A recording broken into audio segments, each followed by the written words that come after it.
que a gente fica fingindo que não tá gravando, a gente tá gravando, né? Fica uma introdução. Olá, seja bem-vinda, seja bem-vindo ao Bambu Podcast. Um podcast que tem um papo leve, versátil e inteligente, não é isso? É isso aí. Muito bem. Hoje o nosso convidado é administrador de formação, tem uma formação bastante variada, atua hoje na gestão de consultoria empresarial na empresa APSys. Mas já fez bastante coisa, viu? Já foi gestor de qualidade, já trabalhou com desenvolvimento de máquinas. É um negócio muito louco isso, né, cara? Desenvolver máquinas deve ser um negócio difícil, né? Ele se declara cartesiano e emotivo. Eu não sei o que é cartesiano, emotivo eu sei. Eu choro bastante. Trabalha, né? Eu vou dizer assim que é um entusiasta do teatro. Já há mais de 20 anos trabalhando com teatro vocacional. E lá, nessa tua experiência, ele atua, ele escreve, ele dirige. Caramba, meu, esse cara que a gente entrevista é realmente muito inteligente. Casado há 18 anos com a Maia Guedes, pai do Enzo e do Petrus. Diz que admira muito Star Wars. Eu confesso também que não entendo muito de Star Wars, tentei assistir, mas acho que a minha sapiência não permitiu entender tudo. Esse é o nosso convidado de hoje, Thiago Lima, seja bem-vindo. Olá, obrigado. Que barato, cara, que prazer te receber aqui, viu? Prazer é meu. Vou falar pra você que você fala dos bastidores aqui quando a gente começa, né? De fazia tempo que eu queria te convidar, né? E a gente ficou ensaiando, eu tentava te encontrar pessoalmente, né? Eu tive a oportunidade de conhecer o Thiago lá na minha empresa, na SDZM Consultoria. Ele trabalha lá com a gente já há uns 5 ou 6 meses. E por afinidade, por admirar pessoas inteligentes, eu gosto de me aproximar de gente inteligente, né? Fazer projetos com pessoas inteligentes, né? Para ver se eu me torno inteligente também. Mas me diga uma coisa, Thiago. Bem, mais uma vez, seja bem-vindo. É um prazer te receber aqui. E, como eu estava dizendo, faz tempo que eu queria conversar com você e planejar esse dia. Que bom que ele chegou. Legal. Bem, não tem como, né? A gente vai falar de tudo isso que eu te falei da tua carreira aqui. Vamos dar ênfase a outras cositas mais, né? E que o filho dele joga futebol americano, cara. É sensacional. Mas me fala um pouco dessa tua formação. Ainda hoje cedo a gente conversou, né? Falou, nossa, minha formação é muito variada, né? Administrador, gestor de qualidade, desenhista de máquinas, projetista de máquinas, é isso, né? Exato. Minha primeira formação foi minha mãe que escolheu. Senai, né? Tava de férias na casa da minha avó, ligou, você vai vir fazer uma prova. Tá bom, mãe. Fez a prova. Depois que eu passei no curso, eu descobri o que era. Então, assim, a mãe querendo encaminhar, e ela fez isso com todos os meus irmãos, né? Encaminhou uma primeira formação. Vocês são em quantos? Somos eu e mais 3. Uma irmã e mais 2 irmãos que são gêmeos, mas não são idênticos. E aí ela foi lá e encaminhou cada um para um caminho, né? Uma formação. Eu fiz Senai, fiz técnico mecânico de precisão. Na época que você ficava o dia inteiro na escola, né? Design gráfico também, que eu esqueci de falar, né? Também. Então, a minha primeira formação foi na área de mecânica mesmo, né? Metalurgia, mecânica. Então, assim, o técnico mecânico é um cara que sabe de tudo um pouco. Solda, desenha, torno, fresadora, furadeira, o que você imaginar, cálculo, né? E aí, nesse montante de coisa, no final, eu escolhi uma coisa que tinha mais afinidade. Falei, vou trabalhar com um projeto, com desenho, né? E comecei minha carreira no básico ali, o menininho do desenho, o cara que tira a cópia, cuida do arquivo. E aí, com o tempo, fui evoluindo. Desenhista até virar projetista de máquinas. Desenhista mesmo? De fazer... Hoje tem computador, né, cara? Mas eu imagino que antigamente era algo bem manual. Antigamente, obrigado, né? Mas ele falou que tem 43 anos. O antigamente dele vale pra gente. Já é antigamente. Já é século passado, né? Sim, tudo século passado, né? Não tinha internet, não tinha nada dessas coisas. Então, eu peguei essa transição mesmo. Né, que realmente os projetos de máquinas eram todos manuais. Usava nanquim, mesa de desenho. Nossa, régua inclinada, né? Que tinha uma régua. Isso, régua T. Que... A gente chama de aranha, né? Um braço articulado que ajudava você a desenhar. Então eu peguei justamente essa transição do software para o desenho técnico. Então as turmas da minha época ali faziam muito desenho técnico. Era 3 horas de aula de desenho técnico para aprender a desenhar. E depois migrou para desenho mesmo. Aí eu fui realmente... Quando eu comecei a trabalhar, quando eu fiz estágio, eram as duas coisas, né? Tinha um arquivo físico, você ficava ali rabiscando, e tinha o digital, fazendo essa transição. Né? E quando terminei essa parte da minha carreira de projetista, eu tava realmente no 3D lá, desenhando 3D, essas coisas. Então você pegou essa migração, essa transição do manual pro digital mesmo. Sim. Legal. No Senai a ênfase era no manual, né? Mas a gente tava começando a entrar os softwares, automação, essas coisas. Aí quando você vai pra empresa, você vai tendo contato com mais tecnologia, né? Aí tem de tudo um pouco. Tem mais avançados. E olha que legal isso, né? Você comentando. Nós estivemos aqui com o André, né? O verdadeiro André. O verdadeiro André. E o André destacou muito a experiência dele no Senai, né? Sim. O Senai a gente aqui não fala de política, tá? Mentira, a gente fala de tudo. Mas o Senai, como instituição, ela é transformadora mesmo, Sim. né? Você falou que a tua mãe incentivou os irmãos também, né? Mas o Senai era um caminhozinho ali fácil para vocês irem. Tem bastante tempo para conversar, né? Eu quero aprofundar os detalhes. Quero saber da base para saber onde nós estamos hoje, né? E os irmãos também foram nesse caminho do Senai? Não, cada um foi para um lado. E você entende que o Senai o sistema S em geral, Senai, transformador? Para mim, fez uma grande diferença na minha carreira. Né? Tanto que muita coisa que eu uso hoje é decorrente desse aprendizado. Né? Posso não usar as ciências de várias coisas que você estudou. Você estuda lá materiais, solda, eletrônica, mas sim, em algum momento da minha vida, em qualquer uma dessas coisas que você falou, no teatro, você usa, eu preciso projetar um cenário. Eu sei desenhar tecnicamente, fazer a projeção, imaginar. Você fazer qualquer outro serviço, né? Dentro da minha carreira, eu não... mais na frente, eu estava lá, analista de controladoria, precisava fazer um layout numa fábrica, né? Aí eu falo, eu sei desenhar, né? Vou pegar aqui a ferramenta e vou desenhar, fazer o projeto. Então, assim, fora toda a rotina, a disciplina, né? Porque na época que eu fiz, o curso era integral. Então, você passava o dia na escola. Era uma transição, né, da sua adolescência para você estar sozinho na escola, você come sozinho. Você se comporta como se estivesse numa empresa, né? E é um técnico de formação, com conteúdos não só com conteúdo profissionalizante, mas também de conhecimento matemático, de física e tal, ou não? Hoje não é mais. Mas na tua época? Na minha época eram os dois. Eram os era dois. O segundo grau, né? Hoje ensino médio. Ensino médio. Você tinha as disciplinas convencionais, né? Segundo grau. Antigamente. Antigamente. Queridão. Não adianta nada. Essa internet é tudo antigamente. E tinha a formação técnica. Né? E assim, para mim, o grande diferencial do Senai é a aplicação prática. Né? Tanto que lá o pessoal da USP ia lá fazer trabalhos nas oficinas, porque a oficina do Senai é altamente capacitada, tem equipamento, tem uma máquina para cada aluno.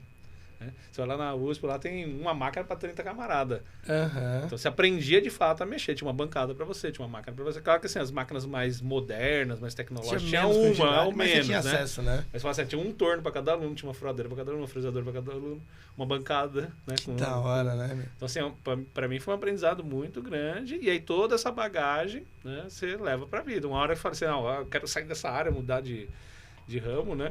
Que aí eu fui para a área de qualidade. A partir de 2009, fiz faculdade, vou para a área de gestão, área de qualidade, uma área que me interessa também. Essa primeira formação sua foi em gestão da qualidade? Minha primeira formação, eu fui técnico mecânico de precisão. Então, legal. De 1998 até 2009 eu trabalhei em metalúrgica. Caramba, meu, que louco isso. Projeto de máquina. Quando você fala... Eu tô falando aqui louco porque eu tô olhando no presente e enxergando o passado, né? Não imagino. Mecânico de precisão, o que seria mecânico de precisão? Um exemplo de aplicação. A gente acha que todo mundo tá... Isso era piada, até piada interna, né? O pessoal tentava explicar pra família, o que você faz, né? Você é técnico mecânico, você conserta carro, né? Não, é isso. Quando fala mecânica, né? É toda essa ciência que trabalha com metalurgia, com eletrônica, com solda. Então, toda a construção de máquinas, equipamentos, né? É uma área, um segmento da mecânica. Então, o técnico mecânico de precisão atuava nesse segmento de indústria mais preciso, né? Então, você trabalhava ali na escala do milésimo.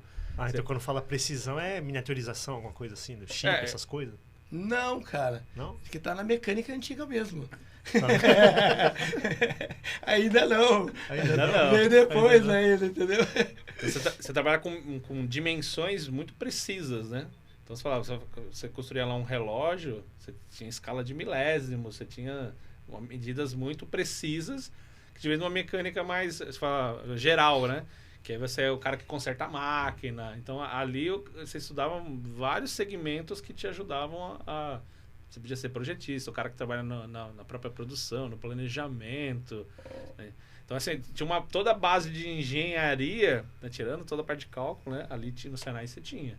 Então, o cara já saía formado para ser um profissional, assim, para fazer qualquer coisa. E aí eu escolhi ir para projetos. Fui fazer meu estágio numa empresa de máquinas e falei, vou seguir a vertente de projetista. Desenhista, né? Aí você começa como desenhista mesmo, né? Você é o cara do arquivo. Precisa dar cópia. Vai lá, tira a cópia. Carimba, distribui.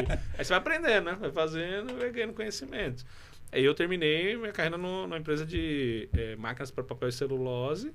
E aí eu fazia projeto. Eu ia para campo, tirava dimensões das máquinas, acompanhava a fabricação, escolhia fornecedor, selecionava, resolvia problema. Então, assim, uma gama muito grande de coisa. E aí sim, depois começa a entrar a parte de eletrônica, elétrica, que aí vai para o que pessoal chama de mecatrônica hoje, né? Mecânica é mais analógica, né? A mecatrônica já começa a ir para a parte mais tecnológica, usar computador, usar chip. Mas não é mais, né? Vou dizer assim, meu pai, é legal isso, meu pai é metalúrgico, né? Se aposentou na metalurgia, fazia máquinas, né? Material de proteção contra incêndio, sabe? Aquelas máquinas, então, inclusive ele perdeu o dedo numa daquelas dobradeiras, né? Põe o dedão na clef, perdeu o dedão lá. Foi bom que ele se aposentou cedo. Parece um cara que hoje é presidente aí, que a gente não gosta de falar o nome. Mas a história é mais ou menos parecida. Perdeu o dedo ali. Mas eu tinha uma paixão pela metalúrgica essa, né? De lá de ponta. Mas eu tô tentando desenhar na minha cabeça, que eu acho que você tentou fazer. O que é aquela máquina que dobra, uma dobradeira, qual que é? Uma estampa, uma de estampa. Aquilo para ser preciso, para dobrar, ter, sei lá, 3, 4 peças que se encaixam, é o cara projetista, o desenho ali, o desenhista que vai fazer com que aquilo funcione. E é milímetro mesmo, né? Milésimo, né? Milésimos. Que barato, cara. Muito legal. É muito legal. E aí, como é que foi? Vai contando aí pra gente aí. Aí depois eu migrei para gestão da qualidade, né? Fui fazer uma formação, né? Fiz faculdade em gestão da qualidade. E aí, a partir daí, fiz minha transição, né? Saí do segmento metalúrgico, principalmente porque era uma área muito instável, né? Então, todo esse segmento de máquina, equipamento, né? Vinha uma crise, caía a demanda. Sofre muito. Sofre até hoje, né? Estamos sofrendo nesse momento. Embora, né?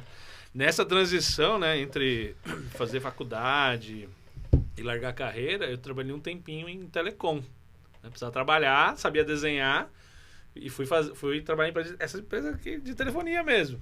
Então, a primeira que eu peguei, eu trabalhei em duas, né? Uma era na época de instalação de torre de celular, tava bombando, né?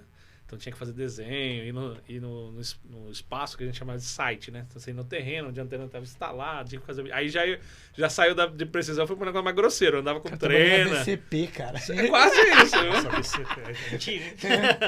É antiga. Quase isso. Ele teve bip, cara. Ele tava na rua com bipzinho assim. Eu usava. Ah lá, tá vendo? Eu tive bip, né? Mas era uma transição, né? Precisava trabalhar, tava noivo, precisava pagar as contas, então até você conseguir um trabalho, você fazia essa jornada aí. Então eu trabalhei com telecom também, trabalhei para Speed condomínio, ficava ali subindo nos andares e vendo se passava cabo, desenhando quadro de telefonia. Era um inferno, mas até serviço ruim. Você tem 20 anos? Tava nessa faixa aí. Que da hora, né? Então, andava aqui no centrão, aqui, num lugar feio, medindo rua. Já fui em Sorocaba também nessa época. Sorocaba é terra boa. Não sei se já viu os caras naquela época, Sorocaba, desculpa, né? Sorocaba significa chão rasgado, né? Naquela época o chão era rasgado, era ele que rasgava. Terra rasgada, né? Você já viu os caras andando, tem um equipamento pra você medir distância em metro, né? Parece um monociclo. Então o cara vai empurrando uma rodinha. Parece aquele negócio que a gente brincava quando era pequeno, né? Fazendo ferrinho. Só que ali empurrando a rodinha do carrinho da feira, né? Ali tem um contador, né? Então vai contando a metragem, o cara vai andando, né? Aí eu tava assim, em Sorocaba mesmo, andando, aí parei no cruzamento e prancheta na mão. Aí esperando o farol abrir pra eu continuar. Aí um camarada encostou o carro, olhou assim... Você tá multando? Aí eu falei, deixa eu passar aqui. Corte do bambu! Tiago Lima, como é que tá dizendo aquele? Tiago Lima se passa por agente de trânsito e multa veículo em Sorocaba. Ai, que coisa maluca, né, cara?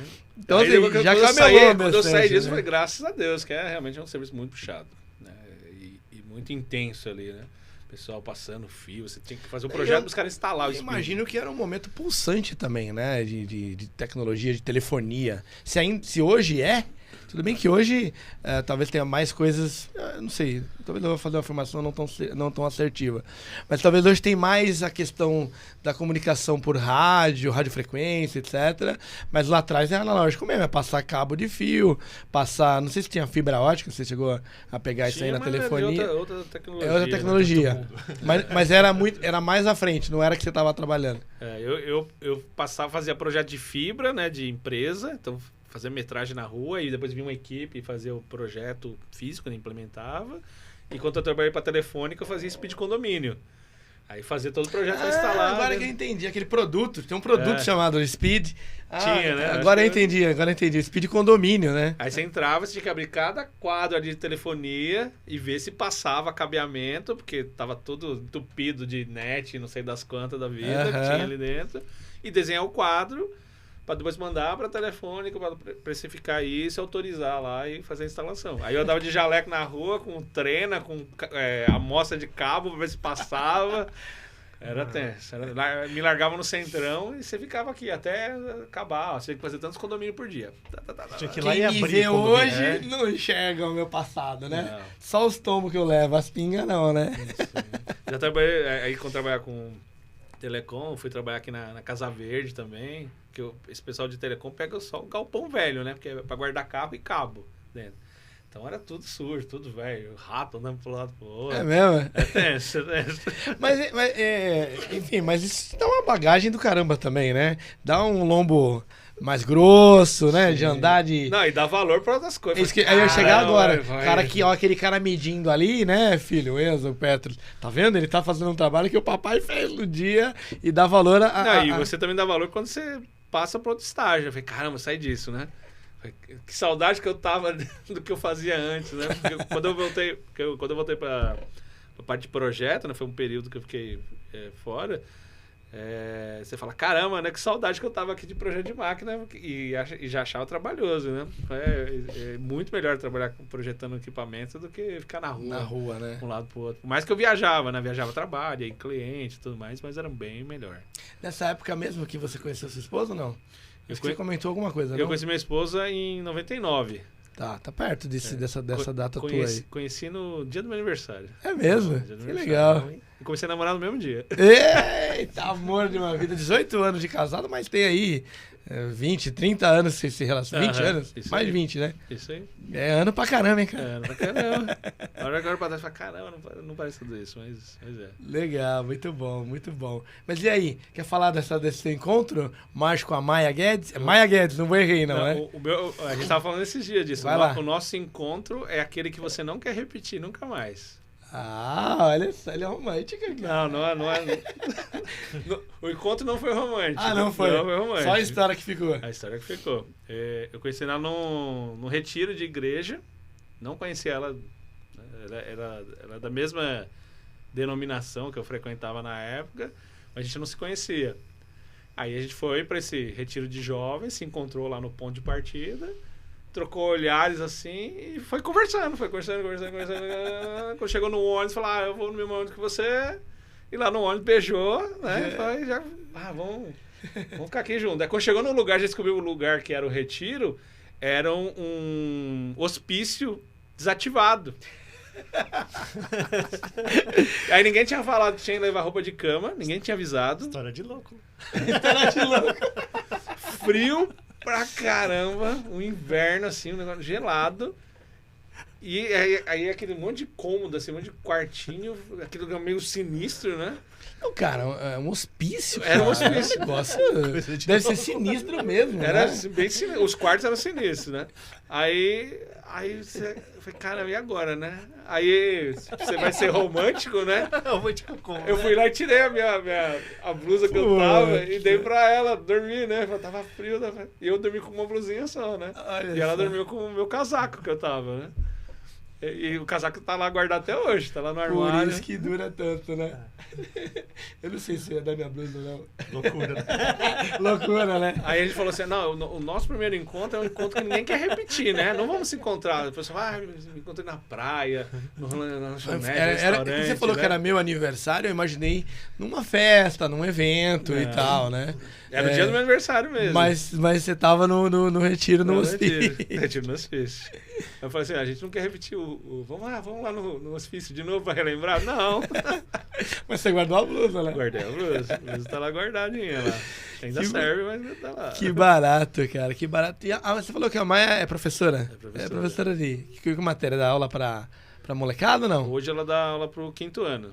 Ela é multidisciplinar. Ela dá aula pra... Então ela tem paciência contigo bastante. Que Eu quinta série... Eu sou auxiliar de classe dela, já tenho formação também. É? Todos os anos, cortando papel, cortando EVA, fazendo colagem. Eu tenho... Vou pedir meu diploma também, né? Ah, entendi. Você ajuda ela em casa. Porra! Né? E é bastante coisa, né? Ela bastante trabalha no coisa. Estado ou não? Não, escola particular. Escola particular. Mas ainda assim tem essa lição de casa que, na verdade, do professor, né? Nenhum professor... Preparação de aula, né? Nenhum professor trabalha no horário normal. No horário normal é da aula, né? Todo trabalho é feito fora. Se achar um professor que fala, eu faço tudo que eu tenho que fazer dentro do horário de expediente, não faz. Ou dentro da instituição também. Não faz, também não faz. Mesmo que ela trabalha, hoje ela trabalha período, mas já trabalhou o período inteiro, né? Chegava em casa de noite e ia trabalhar, final de semana ia trabalhar. Agora tá trabalhando, vai ter feira de ciências no sábado. Tá lá trabalhando, ontem ajudei ela, fiz uns gráficos, preparei material. Hoje essa é a coisa mais tranquila, mas já fiz maquete, já colei. Sem imaginar, assim, todo legal, marido né? de professor é o auxiliar de classe dela. O ajudante. Você tá falando de cortar papel, EVA, tô lembrando da nossa época, falando de antiguidade dos mimeógrafos, lembra? Mimeógrafo, né, meu? Passar álcool você chegou, lá. Mas aí eu não sei se ela era professora lá naquela Era época. dessa época também. Ixi, não era pra entregar, mano. Você entregou a idade da mulher, cara. Não pode. Ela tem 23 anos de sala de aula.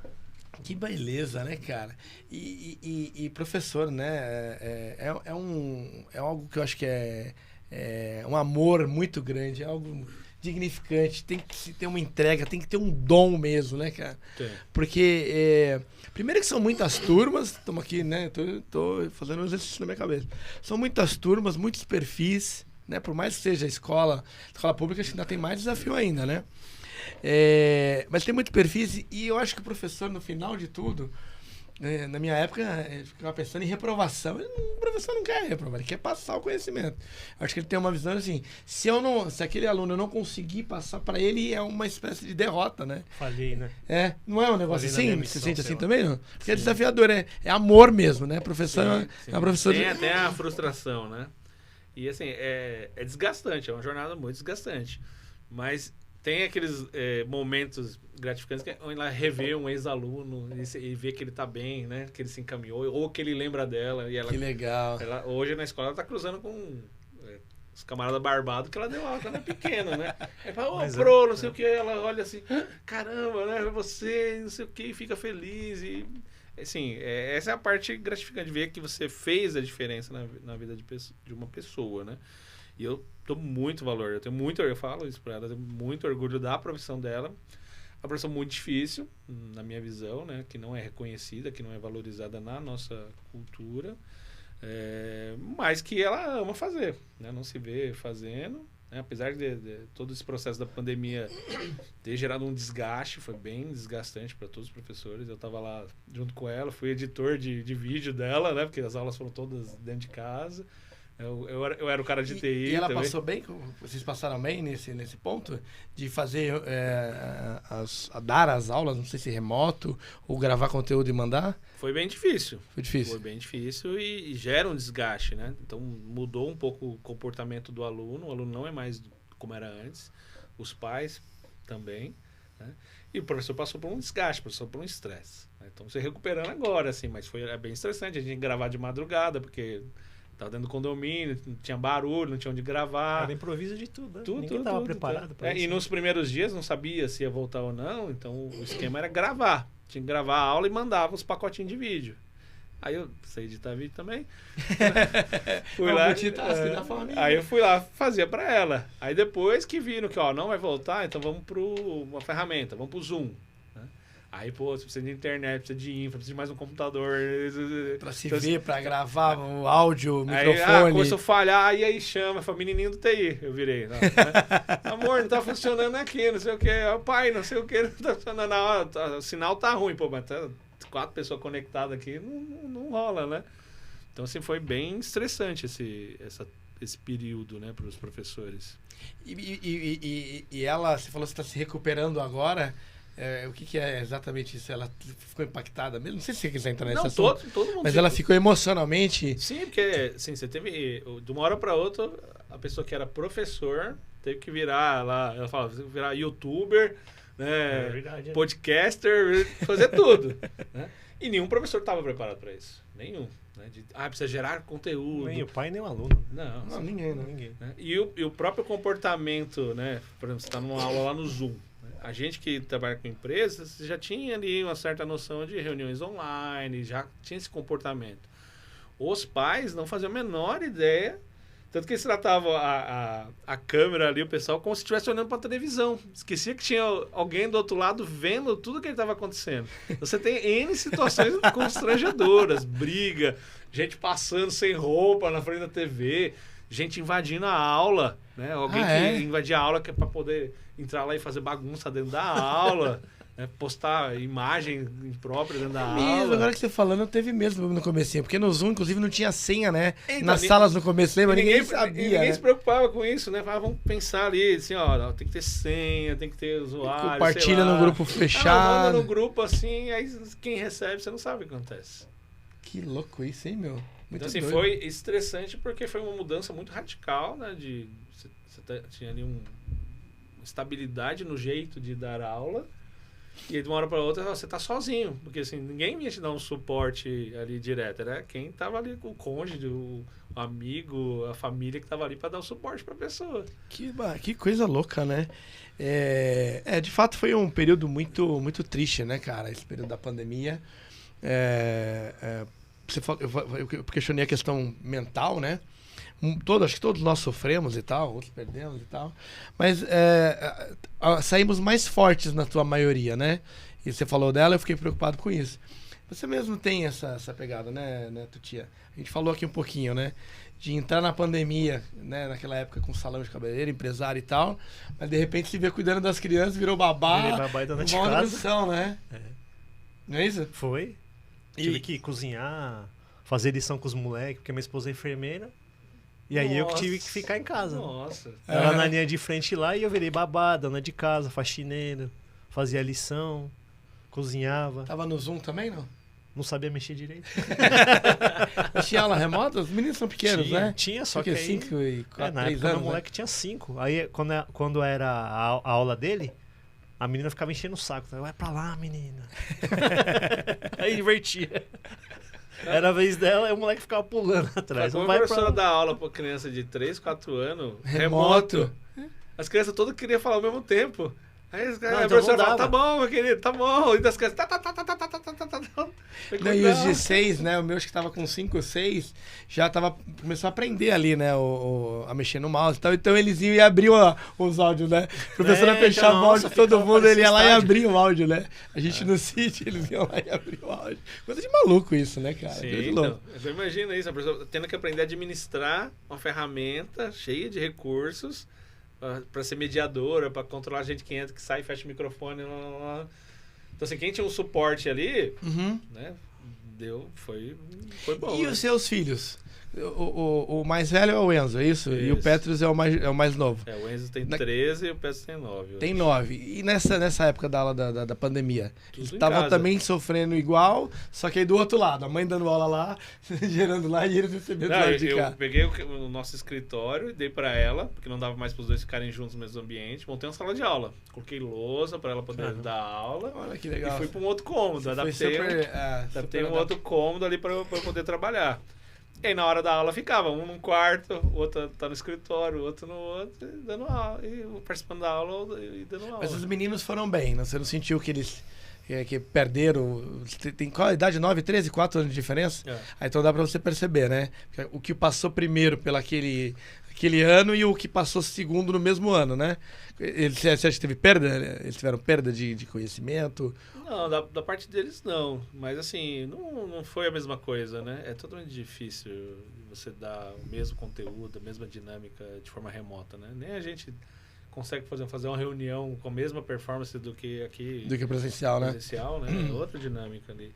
E todo mundo estava aprendendo, né? Porque a escola não estava planejada, então não tinha material, não tinha roteiro para dar aula. Então, mais pro final da pandemia que as escolas começaram a se adaptar, ou aquelas que viram como oportunidade se digitalizaram. Algumas só passaram e tentaram voltar para o jeito que era antes, né? Outras aproveitaram a oportunidade e tudo aquilo que era a agenda, né? Oferecer agenda, comunicado, digitalizou, botou aplicativo, né? Criou ferramenta, criou recurso, e outras não, né? Mesmo jeito que aconteceu com as empresas. Né? Tinha empresa que não estava nem pronta, preparada para nada, falou, acabou, fecha. Pô, não tem infra, não tem protocolo, não tem procedimento, não tem acesso. E aí o que a gente faz, né? Então quem já tinha ou era de tecnologia, ou já tinha alguma experiência nisso, o pessoal virar a chave e falar, gente, ao invés de ser uma vez, vai ser 5. 5, né? É. Mas essa coisa de dar valor pro professor, igual você falou, né? Que sua esposa fica feliz quando vê algum aluno, ex-aluno, né? Que tá marmanjo, tá bem na vida. Eu tive essa experiência, não de sentir assim o que o professor sente, porque eu tive uma professora na quinta série, que tinha uns 10 anos, né? Estudava em escola pública. A professora Marta, até agradecer ela aqui, porque ela sempre foi assim, de incentivar a criatividade, né? E eu tinha bastante criatividade, não parava quieto. E ela não ficava me Tinha uma formiguinha também, não ficava né? me minando, você vai comentar daqui a pouquinho sobre o teatro. E ela forçava a barra lá na escola para fazer teatro, fazer uma peça de teatro. Ela conseguiu forçar, assim, por exemplo, tava na quinta série A, né, a classe. Vai ter uma peça teatral da quinta série A. Ela pegava e fazia os alunos fazer uma redação, fazer um texto de teatro, quem quer ser os personagens. Criar mesmo? Criar mesmo. Que legal, hein? E ela conseguiu convencer a diretora a fechar um dia no pátio para todo mundo assistir. Esse é professor. E aí- Esse é professor, né, cara? Esse é o amor, né? E aí eu era o cara da redação, né? Então, na época eu tinha 10 anos, eu ria porque eu inventava os personagens, né? Com os amigos, e depois eu via os caras se lascando para interpretar, né? Ai, caramba, que legal, cara. E aí passou, então eu lembro bastante disso, porque ela, como ela sempre incentivou, ficou na memória essa professora, né? Eu dou valor aos outros também que tive, né? Na professora de história, matemática. diferencial, né? Fez uma diferença e assim, isso fez uma diferença absurda para me conversar, ter criatividade para conversar com os clientes, com as pessoas, né? E aí aconteceu um caso interessante assim, eu fui pro Japão, e quando eu fui pro Japão, eu sou 4 anos mais velho que minha irmã, né? Então, quando eu tava no Japão com 16, 17, minha irmã tava com uns 13. E aquela época, correspondência, a comunicação, né? Não liga pra cara pra caramba. E aí eu fiquei sabendo por carta que minha irmã tava tendo aula com essa professora. Que legal, Ela estudou cara. na mesma escola que eu. Aí eu falei pra minha irmã, né? Olha, faz um favor pra mim, eu vou escrever uma carta pra Marta, pra professora, por favor, entrega pra ela. Olha que louco isso. E aí eu enviei pra minha irmã aqui no Brasil, de lá do Japão, e minha irmã entregou. E na carta eu dizia, professora, muito obrigado pelo que a senhora fez anos atrás, eu tô aqui graças à senhora, tal. Olha que amoroso. Aí passou, né? Só que aí eu não tive retorno, né? Eu peguei e perguntei pra minha irmã, e aí, recebeu? Ela, recebeu. Tá bom. Anos depois eu voltei pro Brasil, não tinha rede social, não tinha nada, não tinha celular, não soube mais da história. Né? Aí ano passado, eu encontrei essa professora no Facebook. Olha que legal, cara. E Sem é o que querer. falou da tua esposa, esse sentimento, né? E aí A Flora pra ela é a visão dele, né? Quando eu a encontrei, professora, nossa. E eu até fiquei meio assim, fui bem cauteloso, porque eu pensei nisso, né? Falei, como que eu vou chegar nela e falar assim, eu sou o André, de 1900 e lá vai. Como ela vai saber que turma, que ano, vai ter um maluco, um japonês com buraco na cara, né? Sou eu, a senhora lembra? Nossa, eu lembro, André, você fazia sedações, você fazia... Aí eu falei, nossa... ela lembrou de mim, né? Do seu papel lá como... Aí eu falei pra ela, lembra que eu estive no Japão? Eu falei, não, lembro de você sim, você me mandou uma carta, eu tenho uma surpresa pra você, daqui a pouco ela me manda umas fotos, ela tem até hoje a carta que eu mandei do Japão, cara. É mesmo? Aí aquilo eu falei, nossa, né? Ela guarda com carinho mesmo, né?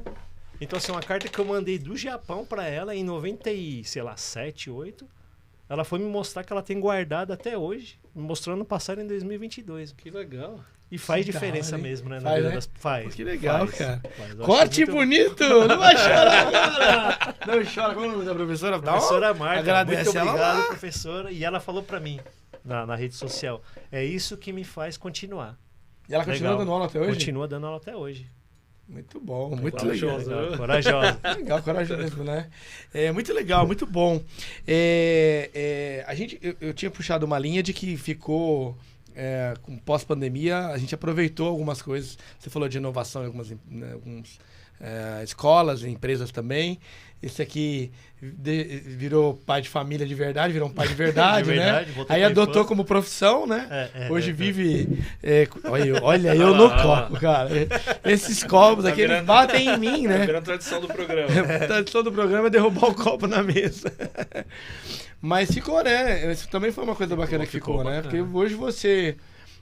que trabalhava o dia inteiro, mas à tarde você é pai de verdade, né? Esse é o saldo positivo. Pai também, e moleque, né? Hã? Pai e moleque, né? Eu Por brinco quê? junto. Porque eu tá faço ligado. as horas dentro de casa, né? Mas aí eu volto lá no nosso bate-papo, que aliás tá muito gostoso, né? Tá muito bacana aqui o nosso papo. Vou aproveitar e deixar aqui um registro. Você que tá assistindo a gente aí em casa, né? Acompanhando a gente pelo YouTube, tá seguindo aqui, curte esse nosso vídeo aqui com o nosso querido convidado Thiago Lima. Curte, compartilha aí com os amigos nas redes sociais. Se inscreve aí no nosso canal, se você ainda não for inscrito. Segue a gente também nas outras redes sociais, né? No Instagram, Bambu Podcast, tudo simples assim. Tem no TikTok também, mas tá meio devagar, né? Tá É que parado, a gente tem quase uma andando. surpresa aí, mais pra frente, que a gente vai soltar um montão de corte desordenado, fazendo o contrário do que fazem hoje, né? Nós vamos fazer diferente, né? A gente tá gravando bastante coisa e depois soltar cortes desordenados de coisas, e o TikTok vai ser uma ferramenta pra gente muito interessante. Vou falar de mim já, segue seguir a gente aí nas redes sociais, segue no Instagram, leonardooliveira.sp. Que especial, né? Você vai falar. Ah, eu ia falar, né, cara? Que o SP não é São Paulo, porque eu sou especial. Mentira, SP mesmo. Fala, Tutinha, deixa suas redes sociais aí pra gente. André.tuti é T-U-T-Y-A. E aí, Thiago, Porque japonês tem que ser nome difícil, não é isso que você fala? tem que ser difícil e tá errado, né? Mas se consertar pior, então deixa errado mesmo. E o Thiago, por favor, Thiago. Instagram é Thiago com TH, _ Lima, _ BR. Underline o quê? BR. BR? BR. É de Brasil? De Brasil, porque tinha eu achei outro. que você ia achar que era belo e rosado, sei lá. Muito bom, legal, gente. Obrigado. Segue a gente aí. Bem, deixa eu fechar um pouquinho a parte da tua formação, que nós vamos falar como você chegou na consultoria, né? Porque eu tive a oportunidade de conhecer você, o seu trabalho, que eu já falei isso várias vezes, não canso de dizer, admirável, né? Você é um cara muito inteligente. Pra mim, você tá na profissão, assim, eu olho pra você, eu vejo consultoria empresarial que eu gostaria de ser amanhã. Vamos ver. Mas aí você, para chegar nesse momento de consultoria empresarial, hoje você é gerente de consultoria empresarial na APSys. Vamos fechar esse circuito, porque aí eu quero entrar na jornada principal desse negócio, que é conhecer as pessoas por outros aspectos, né? O teatro, a família. E aí, como é que você chegou lá? E aí de 2009, né, que eu fiz essa transição lá da parte de mecânica, né, metalúrgica, até 2019 eu trabalhei em empresas. Fui CLT, então trabalhei ou na área de qualidade ou área de projetos, mas não mais projeto de máquina, mas projeto de implementação de coisas, né, de processos, de melhorias. E fui me especializando nisso, em processos e projetos. Que para mim são coisas que se complementam, né? Para eu implementar um processo, eu preciso fazer um projeto. Uhum. O projeto é finito, agora começa a rodar e agora preciso melhorar o processo. Faço um novo projeto. Então são coisas que se retroalimentam.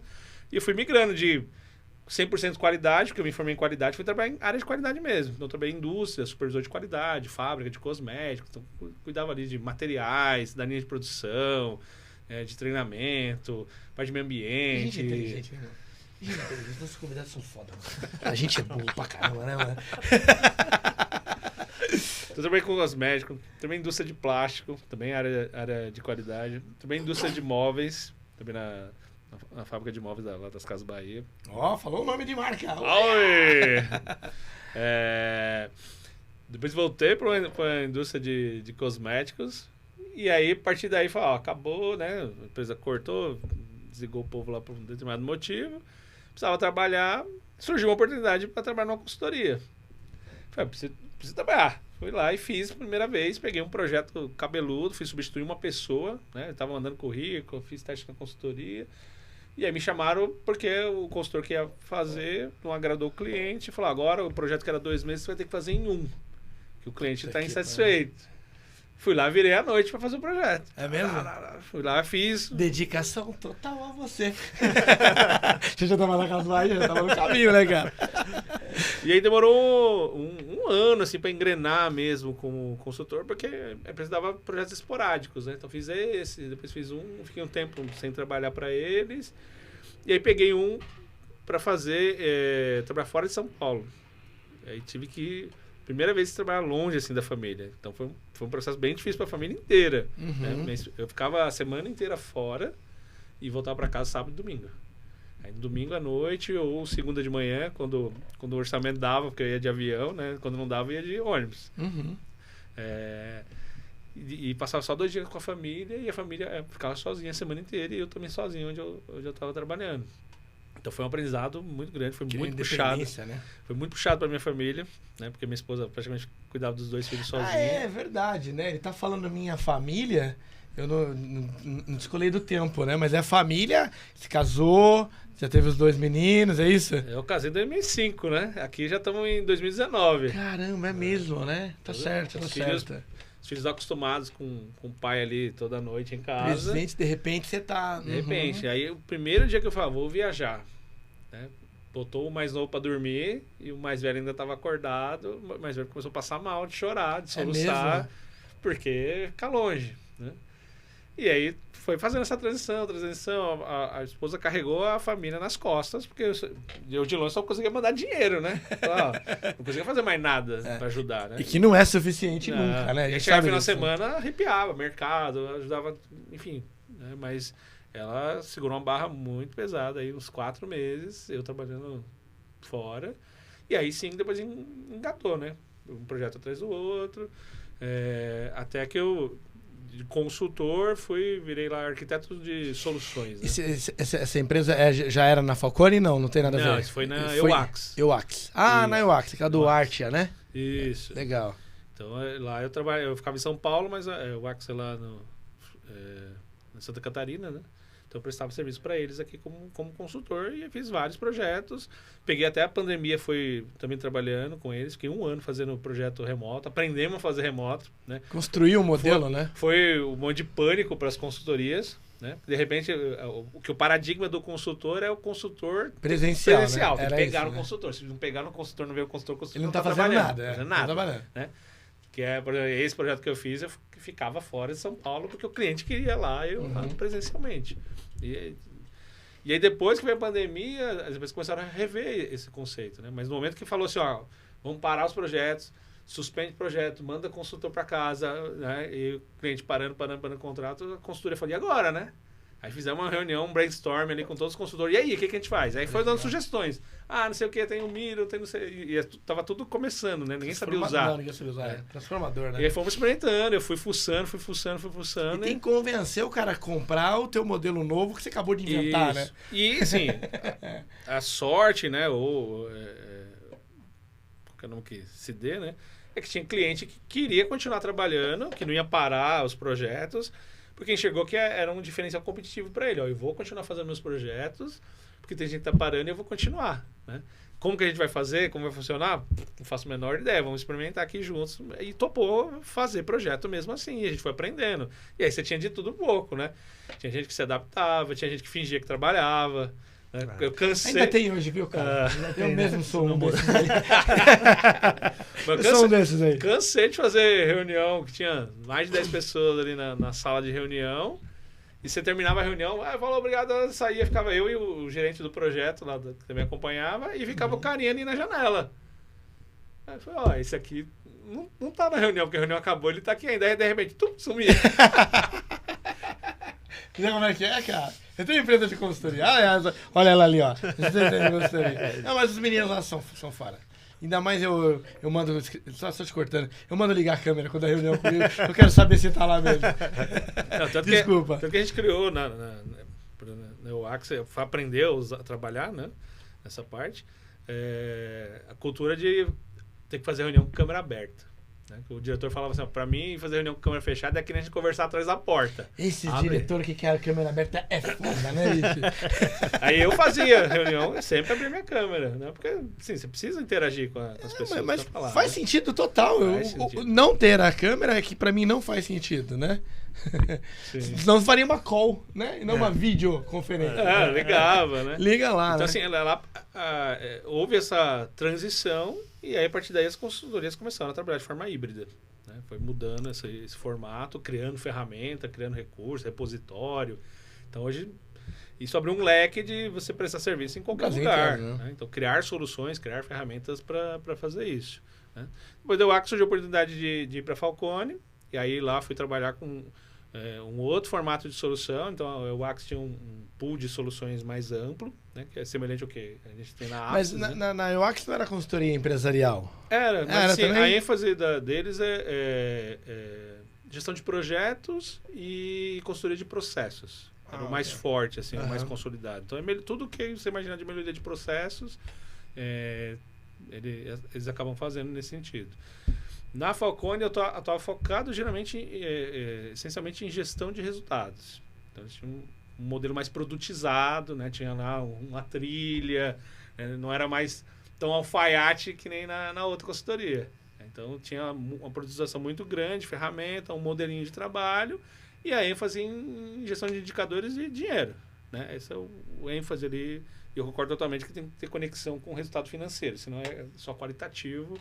E aí vai atender só uma parte ali dos interessados no negócio, né? Tem que mexer no bolso, tem que mexer ali na última linha que a gente fala, no DRE, para fazer sentido, senão a consultoria não tem valor. Você só, legal, fiquei mais feliz. Não. Né? Então, sei bem o que é isso. Então tem essa ênfase muito grande e você acaba conhecendo metodologia. Já conheci o professor Falcone, porque o professor Falcone é literatura obrigatória em qualidade, né? Metodologia de gerenciamento de rotina. Lá atrás você já tinha esse acesso. Porque assim, o professor Falcone, independente da empresa, é um cara sensacional quando você fala de gestão, né? Então ele tem vários livros publicados, né, de vários temas. Então você tem gerenciamento da rotina, é uma camada ali da gestão, né? Então você está focado muito na operação, padronização, passar, né, a visão da gestão para o nível seguinte. Então ele foca muito em operação e ele é muito didático nisso. Você pega um livro dele, o livro é extremamente prático, né? É um passo a passo ali de como que faz. Aí depois tem um nível intermediário, agora vamos falar de gerenciamento estratégico. Então assim, ele tem várias literaturas nesse sentido e isso é algo que é consumido na faculdade, né? Então eu conheço ele desde quando eu era da qualidade, porque eu usava ali. Vamos fazer padronização, né? E aí quando eu estava na Falcone, aí eu recebi convite para trabalhar na Apsis.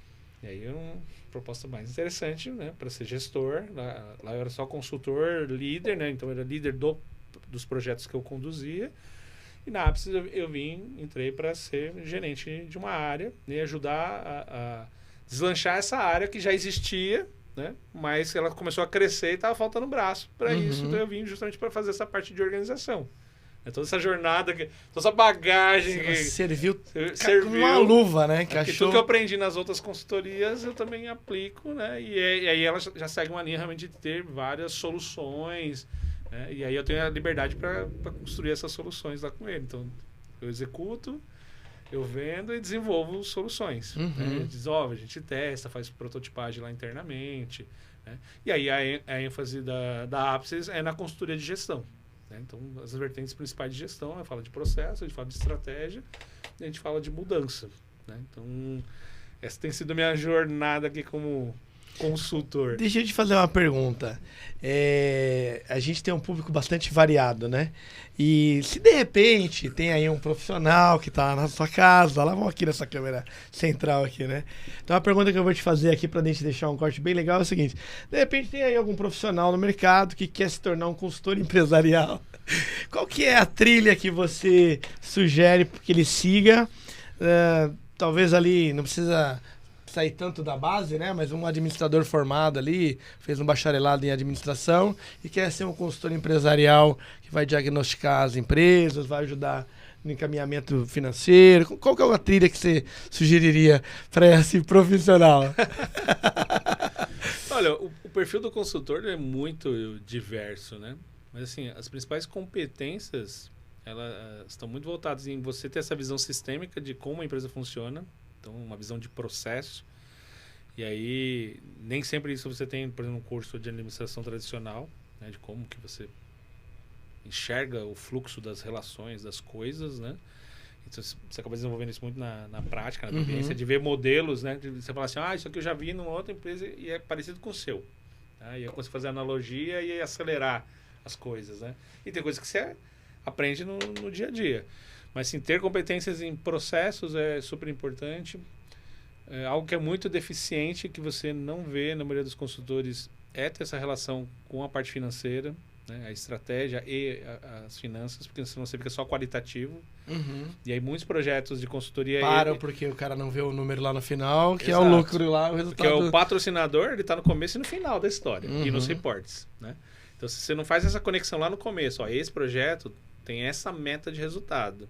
A gente vai perseguir ela ao longo do projeto. E você querer ficar descobrindo isso no meio... e o que a gente vai ganhar com isso? Pô, não devia nem ter começado o projeto. Você não sabe para onde você quer chegar, né? Então, você tem que ter uma métrica ali de resultado acordado entre ambos. Já no começo ali, no né? começo. Que a gente quer reduzir ou aumentar alguma coisa, né? Se é receita, diminuir custo, estabilizar, etc. Então, a maioria dos consultores, eles acabam pecando por não conhecerem um mínimo de finanças, né? Não conseguir olhar um DRE, não conseguir olhar um balanço, fluxo de caixa. Finanças ainda com uma veia contábil aí, né? Pelo que você está comentando, né? Sim, porque você olha mais para uma vertente gerencial, né? Então, às vezes você vai pegar ali, pega um balancete e quer transpor ele para uma análise gerencial. Tem coisa que o cara botou numa conta, você fala, isso aqui...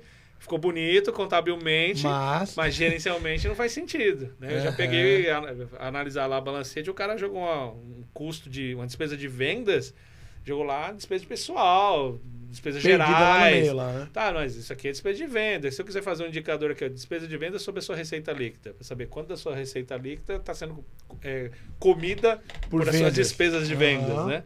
Então você ajusta isso lá no DRE para poder fazer essas análises. Então, isso é um diferencial muito grande para um consultor. O cara bom de processo e tem de finança, já está meio caminho andado. Então, geralmente, o perfil está muito voltado para a administração, você vê muito economista, cara existe um curso, existe algum curso, alguma academia, não precisa ser um curso de formação técnica, né, ou de faculdade, para formar esses consultores, porque, assim, é um profissional, na minha opinião, necessário em todas as empresas. Ainda mais quando esse profissional, como eu conheço um pouco do teu perfil, teve outras experiências em outros lugares, não só em serviço, mas também em indústria, eventualmente em comércio. Quando você traz esse consultor para a empresa se transforma, naturalmente. Então, para mim, é um negócio que já demandaria ter um curso, uma formação, faculdade, ou eventualmente até uma consultoria como a Falcone, ter lá cursos para formar consultores empresariais, algo com uma grade curricular, que você pudesse avaliar as competências. Não tem. Parece fazer sentido, não parece? Sim, hoje se você pesquisar, talvez você ache 1 ou 2 MBAs, né, voltados para isso, que tem isso no título, inclusive, consultor, empresarial, etc. Tá. Tem muita literatura de outros consultores de fora do Brasil. Eu tenho algumas lá que o cara fala da experiência, de como que ele tem que ser para ser um bom consultor, mas não existe nenhum curso de graduação. Não conheço, porque sim, são matérias... Nenhuma uma especialização... Não tem voltado para ser consultivo, né? Então, ser consultor é uma opção no final de algum determinado curso. Ou você tem uma especialização, por exemplo, tem um MBA que faz isso. Né? Que eu conheço, acho que 1 ou 2 que está voltado para isso. E as consultorias têm preferência de formar internamente.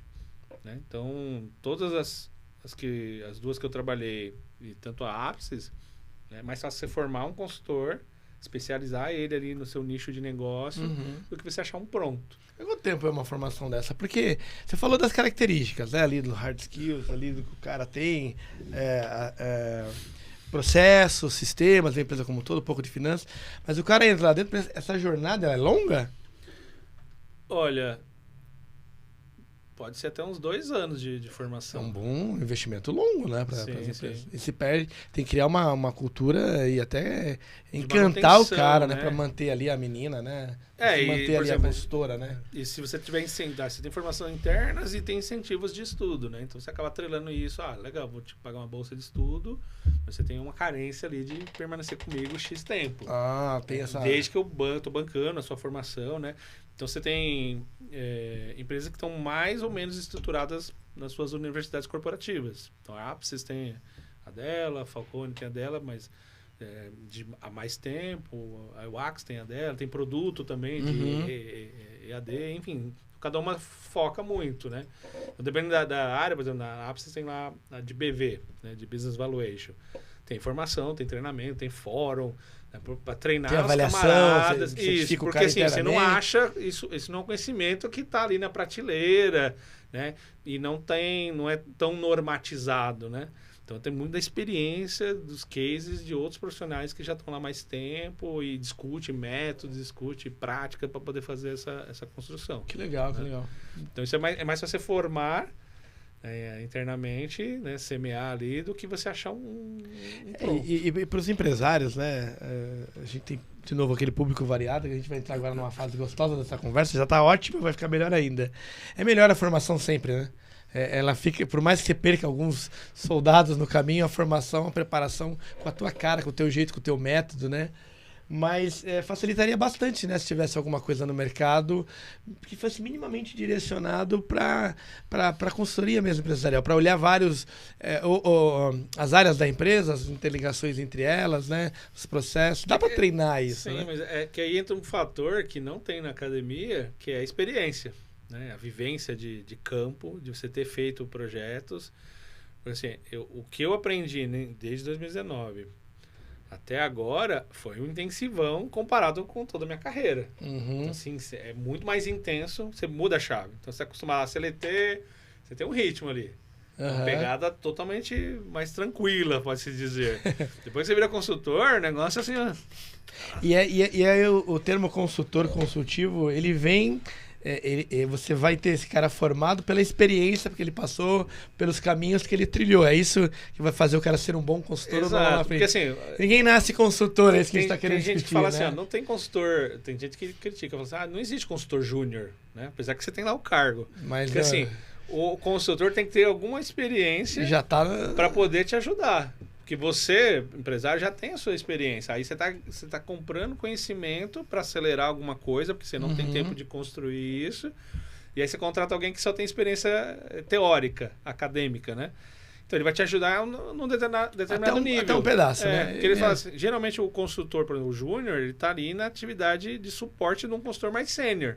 E aprendendo com ele, né, de alguma forma. Que um ciclo ali, né? Então o cara tá ali fazendo o front, né? Coletando coisa, precisa de análise. Pô, dá o material para ele tem a teoria, vai lá, Excel, planilha, pesquisa, modelagem, etc. E alimenta o sênior que vai pegar aquilo e aplicar no ambiente de negócio. Entendi. Porque ele tem a vivência, né? Legal isso, né, cara? Então assim, tudo que eu peguei da minha bagagem, você começa a aplicar. Então, por exemplo, eu uso o design, que eu fiz design, mas nunca trabalhei, né? Para fazer material comercial, para fazer apresentação, né? Você fala, como é que você sabe fazer isso? Pô, porque eu fiz design gráfico, não consegui, né? Fui freelance um tempo, falava, vou desistir disso, eu preciso trabalhar, preciso de dinheiro, né? Dinheiro, né? Capitalizar, monetizar, né? Mas tudo aquilo que você aprendeu, conceito de diagramação, de cor, de habilidade de mexer e desenhar, você acaba aplicando. Bacana, obrigado. Esse cara sou eu, tá? Que eu quero ser esse Tô querendo saber qual que é a trilha que eu tenho que seguir. Eu acho legal essa questão. Primeiro, eu já comentei aqui, né, que eu tenho o objetivo de abrir uma consultoria empresarial daqui a algum tempo. E o que me levou a esse caminho, ou a esse desejo, foi poder ajudar outras empresas, né? O que é muito legal. E nesse projeto que a gente tem incubado aí, que deve nascer em breve, tem um lado não filantrópico, não é isso, mas de ajudar outras empresas que patinam ali no começo por não ter só alguém para apoiar, para dar alguma instrução mais simplificada e não passar pelo que eu passei uma vida inteira, né? E hoje, caramba, se alguém lá atrás tivesse me ajudado, onde que eu estaria? Então, olha a consultoria empresarial como isso, como transformador nas empresas e necessário. Então, mais do que um business, é um desejo aí de criar um mundo melhor, vamos dizer assim, né? E a paz mundial, é claro, né? E aí vai ser, né? Tchauzinho de e-mails, né? Thiago, que barato, cara. De novo, muito feliz que você está aqui com a gente, conversando. Queria entrar agora, sair um pouquinho desse business. Foi mais longo do que eu imaginei, mas foi super gostoso, né? Um conteúdo bastante rico, você é um cara muito... fala muito bem, se explica muito bem. Tenho certeza que o público está gostando bastante. Thiago, tenho duas pautas que estão na minha cabeça, que é teatro, que eu tenho certeza que é um negócio de paixão mesmo. Tive a oportunidade de fazer teatro, imagino que para você seja paixão, tal como eu falei da sua esposa de dar aula e tudo mais. Tenho certeza que ela está envolvida nisso diretamente. Tem uma parte, tem provas, ele trouxe fotos aqui pra gente, né? Pra gente conversar. E tem um negócio de família, que óbvio, um deve ter vindo depois do outro, né? Primeiro foi há 20 anos, foi o teatro, depois das crianças. Mas eu vou atropelar, eu vou trazer as crianças primeiro aqui. Você tem um filho que joga futebol americano, cara. Tenho dois. Os dois jogam futebol americano? Pô, conta pra gente isso aí, cara. Queria virar essa chave desse nosso bate-papo aqui. Isso começou em 2021, na verdade, né? Então pegou a gente começou a assistir temporada, tava em casa, né? Pandemia, etc e tal. Pegou ali a temporada da NFL, que é o campeonato de futebol americano lá dos Estados Unidos. E os filhos começaram a acompanhar. Eu já gosto de futebol americano. Você já tinha... Mas não acompanhava, porque não tinha como acompanhar, né? Uhum. Não tinha TV a cabo, né? Quando era na idade deles, não tinha. Antigamente não tinha. Antigamente não tinha. Né? Então, com as facilidades que tem hoje, você começou a acompanhar e assistir, foi pegando gosto, e eles foram acompanhando. E aí cada um começou... eu vou escolher um time, né? Aí eu tinha um time que torcia, cada um escolheu um, e o time do mais velho foi o campeão na temporada. E aí ele ficou assim, super fascinado com isso. Que legal, cara. Aí chegou, acho que depois da final, chegou assim, pai, quero jogar futebol americano. Eu falei, caramba, né? Legal. Aí foi, você titubeou, não? Não, foi, vou ser consultor, né? Legal, então vamos fazer um plano aqui, né? Você tem que estudar mais inglês, né? Tem que estudar mais inglês. Aproveitei o gancho ali, inglês, né? Você quer jogar nos Estados Unidos, blá, blá, blá, blá, blá. Primeira coisa, você tem que achar um time pra treinar aqui, né? Não fazia a menor ideia que tinha times, campeonatos, não fazia nada. E falei assim, sem menor pretensão. Encontra um time e aí depois a gente conversa, né? Uhum. No dia seguinte, explorou lá a internet, achou Ele tinha que idade nessa época? 12, 13? Hoje tá com 13, né? Tá 11 anos. 11 anos. Ligeiro, então. Aí ele olhou, pai, achei um time, tá aqui o telefone, liga lá. Falei, caramba, mano. Você não botava fé, na verdade. Não, botava fé, que achassem tão rápido, né? De um dia pro outro. É o DNA, né, cara? O fruto mesmo que nascer e cair longe do pé, né? Já foi atrás, já veio com a proposta. Aí liguei, achei, né? E aí ele começou a treinar, né? Encontrou o técnico dele, que é o técnico dele até hoje, né? E ele começou a treinar, foi o irmão junto e tava numa período de transição lá, né? Já tinha uma escola infantil, mas tinha caído tudo por causa da pandemia. E tava começando. Recomeçando. Né? E aí ele ficou treinando, né? Com esse treinador enquanto ele tava lá nesse time. Ficou um ano lá, praticamente, com ele. O negócio não decolou, porque o clube não investia na parte de base, né? E o técnico também não tava lá satisfeito com isso, queria criar um time, né? Ele era jogador desse time e depois virou técnico, né? Ele se aposentou e virou técnico lá. E então tem isso há muitos anos no Brasil. Aí eu fui começar a explorar, isso tem há muito tempo, tem gente apaixonada por isso há muito tempo. É mesmo? Muito tempo. Caramba, muito velho. tempo. Aí você começa a descobrir que tem a Liga de São Paulo, tem a Liga do Paraná, tem a Liga do Amazonas, tem a Liga não sei das quantas, tem a Confederação Brasileira de Futebol Americano. É mesmo? Tem tudo isso. Então você descobre que tem um universo ali de times, né? Então, fala, Sorocaba tem 2 times, Sorocaba Vipers, tem o Sorocaba Bravers, São Paulo tem um monte, né? No Amazonas tem Ainda time. não tá no mainstream de TV e tal, mas é um negócio que tem Não. conteúdo bastante e tem um potencial gigante também, Hoje né? na internet tem... Porque a NFL, desculpa te cortar, perdão, é uma máquina de dinheiro. Sim. Eu não imagino que quem olha pro Brasil também não enxergue a máquina potencial de dinheiro que você tem aqui. Como foi, talvez, com os combates, lembra? Sim, O combate sim. virou uma máquina de fazer dinheiro, né? Então, a cultura do futebol americano no Brasil está se desenvolvendo. Vão construir um estádio em Guarulhos, né? O prefeito está apoiando o time de lá, vai fazer um estádio de futebol. Não tem um estádio. Não- Tem campos perdidos Faz uma- por aí, né? Mas não é Uhum. estádio. Né? Tem um São campo, adaptados, não? Tem São um- adaptados, né? Provavelmente. né? um campo, tem lugar que é adaptado, o cara pega o campo de futebol, de soccer, né? Aham, converte e vai pro no de futebol. E tem lugar que o cara tem privilégio, por exemplo, faculdade, né? Geralmente é essa cultura de faculdade. Universidade tem um campo de futebol americano lá dentro da faculdade, tem um time lá dentro, legal. não um clube, né? Então você descobre que tem um universo muito grande ali de gente. Ele ficou treinando lá, esse 1 ano, né, lá. Aí fecharam o projeto, aí ele se desanimou, falou, vamos, pai, me bota na escola de soccer, né? Foi lá pro soccer e tal, não sei o quê. Aí o técnico começou a treinar no Ibirapuera. Lá na praça, Praça da Paz, lá do Ibirapuera. Começou a incentivar. Fomentando mesmo. Criando o projeto dele. Que Criou lá a legal. marca dele, dando aula lá e chamando. Aí, uma vez, aí ele convenceu o meu filho, eu vou ir lá. Aí ele pisou lá, voltou tudo que ele já tinha aprendido, assim, foi instantâneo. Que da hora, Aí se velho. empolgou de novo. E você apoia pra caramba, né? Apoio, Pai vou junto, patrocínio, vou pai junto, vou junto. fã, é tudo. Tudo. E aí o técnico dele foi contratado para ser o coordenador defensivo do Corinthians. Então o Corinthians tem um time de futebol americano, o Steamrollers, que é um time bem tradicional, já foi campeão brasileiro várias O que vezes. significa mesmo, você falou? Rolo compressor, rolo de pressão, compressor, né? rolo de Tinha pressão. vapor, né? Inglês é horrível, Rollers, né? Além de inteligente, tem que falar inglês, cara. E aí ele foi convidado para ser o coordenador defensivo, né? Porque o time de futebol americano tem vários técnicos, né? Tem o técnico principal e os técnicos especialistas. E é o mesmo jogo que Não, você não. vê na televisão, jogando Não. bola? No Brasil, nos Estados Unidos, as crianças da cabeçada desde 6 anos, né? com aqueles negócios. Eu fico imaginando, né? Shoulder. Uma criança pequenininha, Shoulder. shoulder, pau, batendo Shoulder, cabeça, você pensou? Mandando teu moleque lá. No Brasil, não se pratica eles chamam de full contact, né? Então, você dá... Tá total. Total, né? não tem. Não tem. né? Então, até os 16 anos, geralmente o pessoal pratica uma modalidade que chama flag, que é uma versão com baixo contato, com as mesmas regras, né? Só a parte de você fazer, a gente chama de tackle, né? De pegar o camarada e derrubar para parar a jogada. No flag, você tem 2 fitas na cintura. Então, você interrompe a jogada arrancando a fita da cintura Mas do vai jogador. correr até pertinho e tchum. Isso. E o resto é igual, né? Arremesso, passe, corrida, a bola é a mesma. O campo é menor, né? Menos jogadores. Aí tem... Mas desculpa, perdão. Que hora que tira a fita? Vamos supor que eu vou fazer um arremesso. O cara.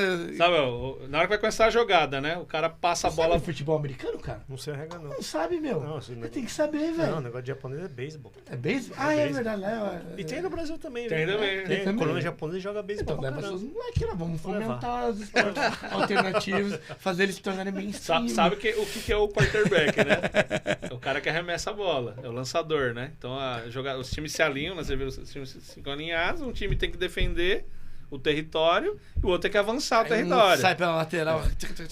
O jogo começa quando o cara passa a bola pro lançador, pro quarterback. Então no flag é a mesma coisa. Você passa a bola pro lançador, começou a jogada. A partir daí você já pode arrancar a fita de quem está com a bola. Não vale. Ah, entendi. Você só pode arrancar a fita de quem tá com a bola. E aí ele vai fazer um passe ou ele vai tocar para um camarada para sair correndo. Agora fez sentido, né? Fez sentido. E aí na posição do campo onde ele arrancar a fita, para a jogada e recomeça a próxima tentativa. Aí eles têm uma quantidade de tentativas. Vai avançando, regredindo ali, Isso. né? Aí você pontua se você levar a bola até o final do campo, lá na end zone, né? Então chegou lá, você pontua. Se você...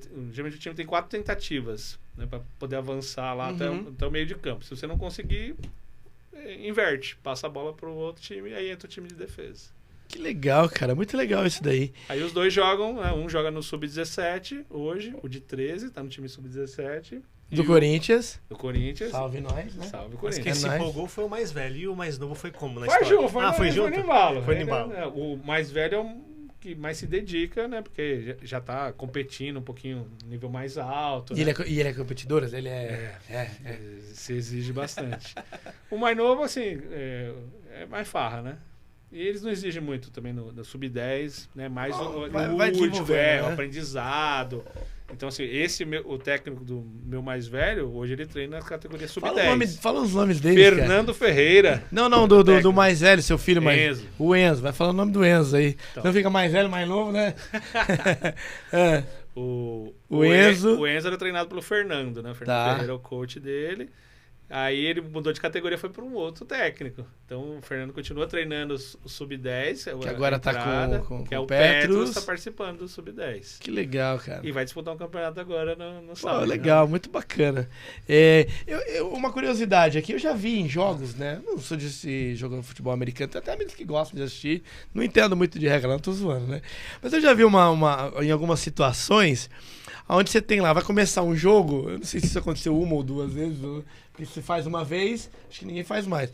Aí o cara tá lá, aí pega a bola, passa pra você, o cara sai andando assim do nada. Você já viu isso aí? Aí do nada o cara sai correndo. Tipo, é meio que uma malandragem. Você já viu isso? Isso aconteceu uma vez só. Foi só uma vez só na vida? Eu já vi na televisão, né? O Ele cara tá fin- aqui, ele tá eu e você fingiu. aqui. Aí o cara, não sei o que, aí dou a bola pra você, começou o jogo. Né? Porque passou a bola pra alguém, que você falou do quarterback, é esse, né? Isso. O cara começou a andar e o cara sai assim, ó. Aí a galera ficou olhando pra cara dele, sai que não, maluco. Deve ser brasileiro esse cara, né? Ele fingiu que a jogada tinha começado. Falou alguma coisa, ficou reclamando e tal. E todo mundo achou que tinha parado a jogada. E o juiz. Mas não foi deu uma nada. vez só, eu já vi isso na Uma vez só, televisão. isso não acontece. Não acontece mais. Não é normal, não. Muito legal, cara. Sucesso aí pros meninos. Muito bacana saber, incentiva o esporte. O esporte é tudo, né? Todo mundo que pratica o esporte. Eu não sou o cara que pratica o esporte. O esporte que eu pratiquei até hoje é alterocopismo. E mesmo assim não indico muito, não. Mas para as crianças é um incentivo muito bacana. Eu tô num momento, não sei se parecido com o teu, o meu mais velho, né? Isso, fala o nome. Fala o nome, né? Fala o O nome. Christian, ele quer jogar futebol, né? E aí ele é na posição de goleiro mesmo, né? E joga no goleiro e se joga na bola. Caramba, legal. Eu confesso pra você que num primeiro momento, ele vai ver depois, né, isso aí. Eu falei, cara, no futebol não, mas goleiro não, cara.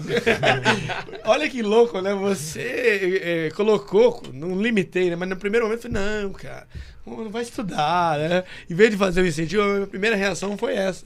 De falar, puta, mas goleiro ainda, cara. Goleiro só se ferra, cara. Não, e você vai ver que na hora que você E- colocar ele lá, né? Você vai ver que você tem que fazer um exercício de não interferência. Ah, eu Então, ia assim, comentar eu isso. como pai, eu fico ali, tô lá do lado.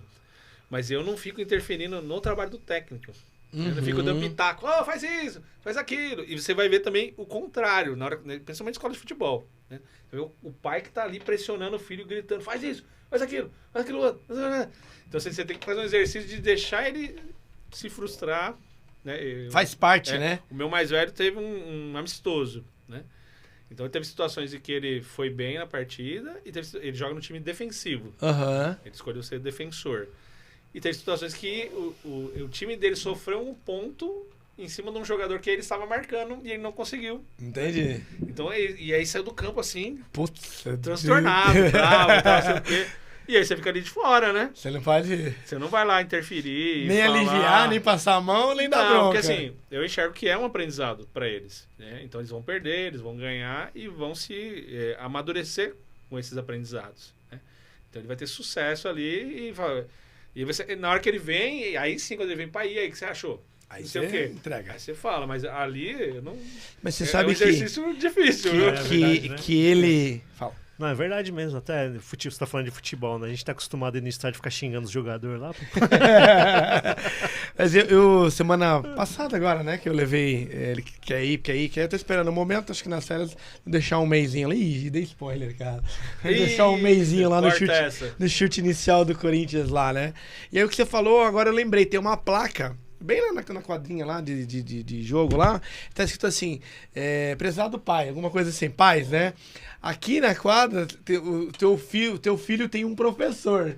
Tá quase escrito assim, não dê palpite. Eu não lembro agora o texto, mas tá escrito pra deixar a criança jogar lá dentro, porque lá tem um professor, ele tá trabalhando, tá atuando, né? E se você for fazer no chute inicial, o que vai acontecer? Uma hora vai ter campeonato entre as escolas do chute inicial. Eu peguei isso lá, né? A gente foi treinar num dia, tava 200 mil crianças naquele Corinthians lá. Cara, de Sorocaba, você tá falando? Não, lá no Parque São Jorge. Ah, existe, é uma marca? É uma marca. Ah, eu achei que era tipo uma escolinha de Sorocaba que tinha um vínculo com o Corinthians. Não, chute Tem inicial. vários chutes iniciais espalhados por aí. Aí o que eles fazem? Eles fazem um campeonato entre as escolas e o jogo é lá no Parque São Jorge. Que legal, mano. Hã? Viu como é bom ter um consultor? Consultor de esportes. Eu descobri isso lá, né? Falei, os campos lá são. Os campos sintéticos lá estão todos ocupados com jogos, vários jogos, e termina. Era do final do campeonato lá. Não sei se a final, acho que eles fazem a final lá no Corinthians. Porque Corinthians tem um monte de coisa lá. Nossa, é legal demais. Né? Torcedor do Corinthians fica.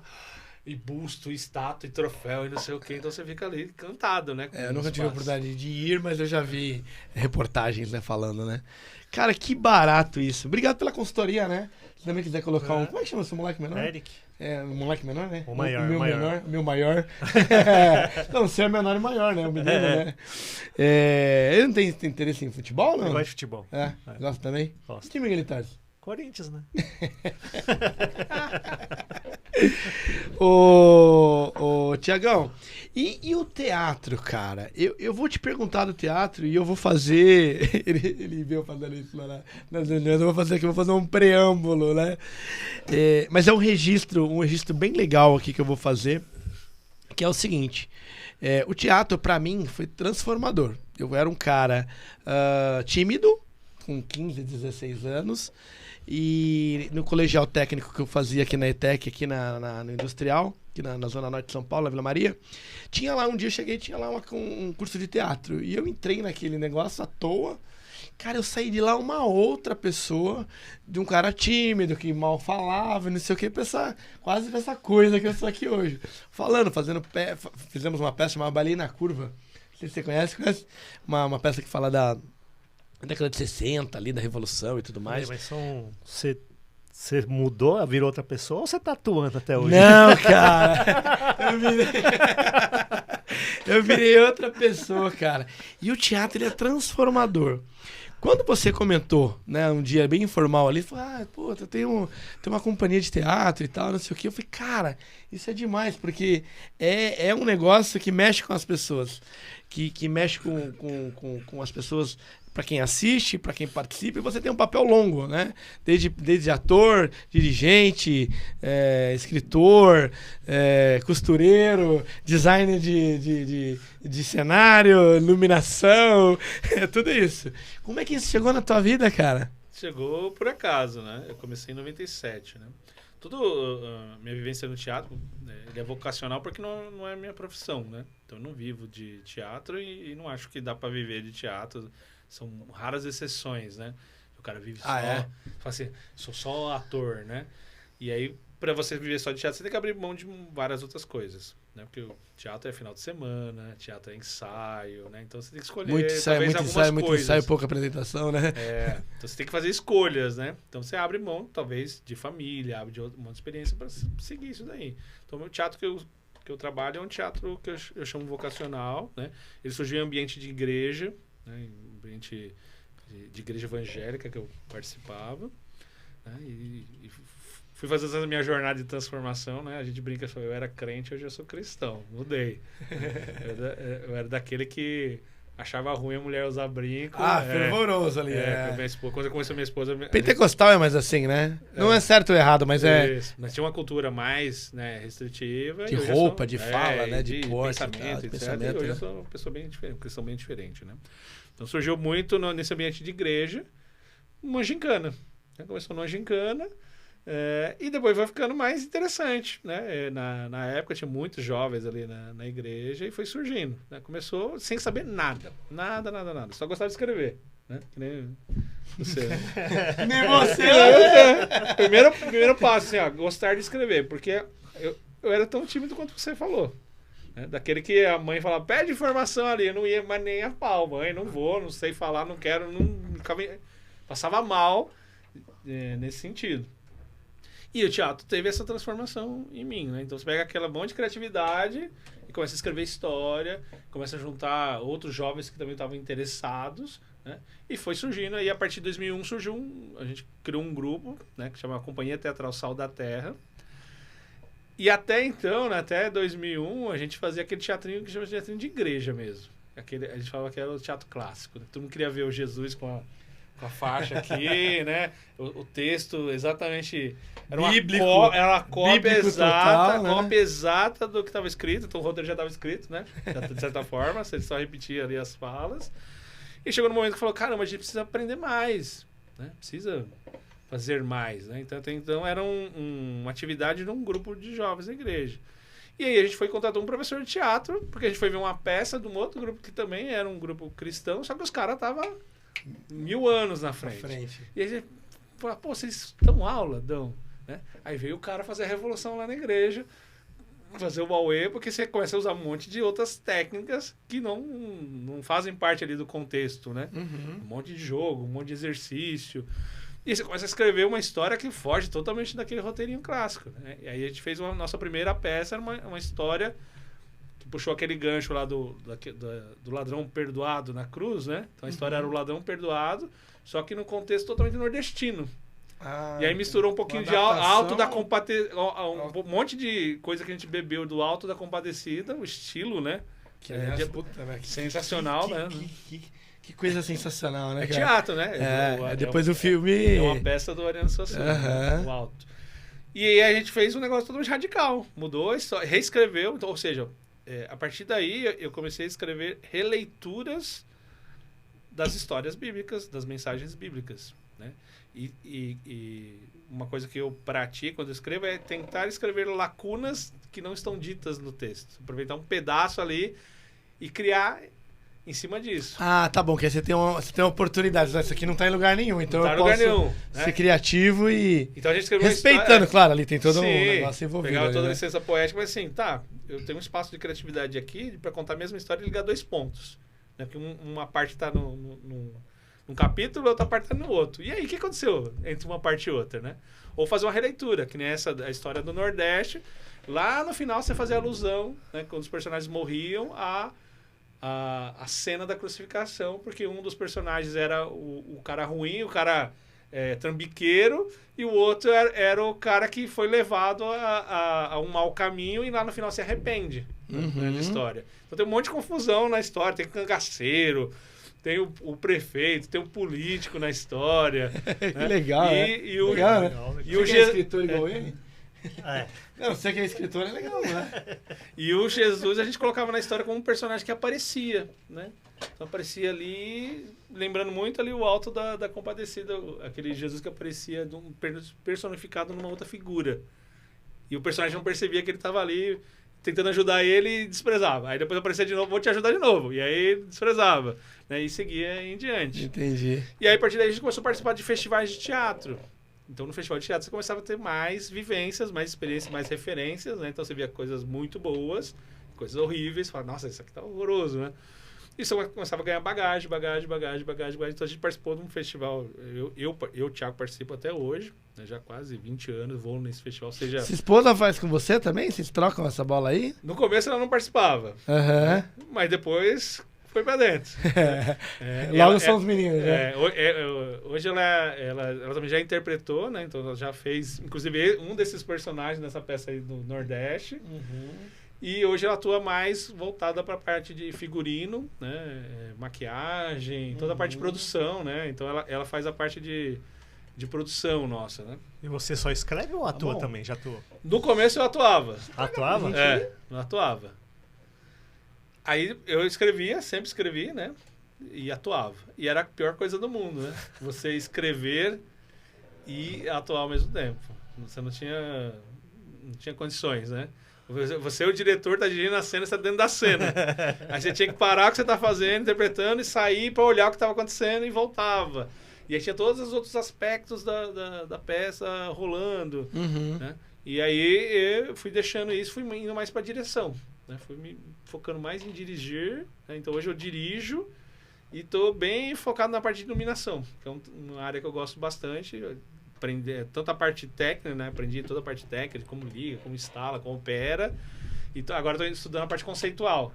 Legal. Então, teoria das cores, um monte de coisa ali que afeta. Tem esse nível de detalhe? Tem. Achei que era só ligar a luz lá e iluminar, não? Se você olhar aqui, a luz está batendo em você, tá deixando seu rosto azulado. Sim, Aí você bota uma luz azul na cena, você muda de cor. É isso que você quer? Será que você ficar branco? Fazer um Smurf?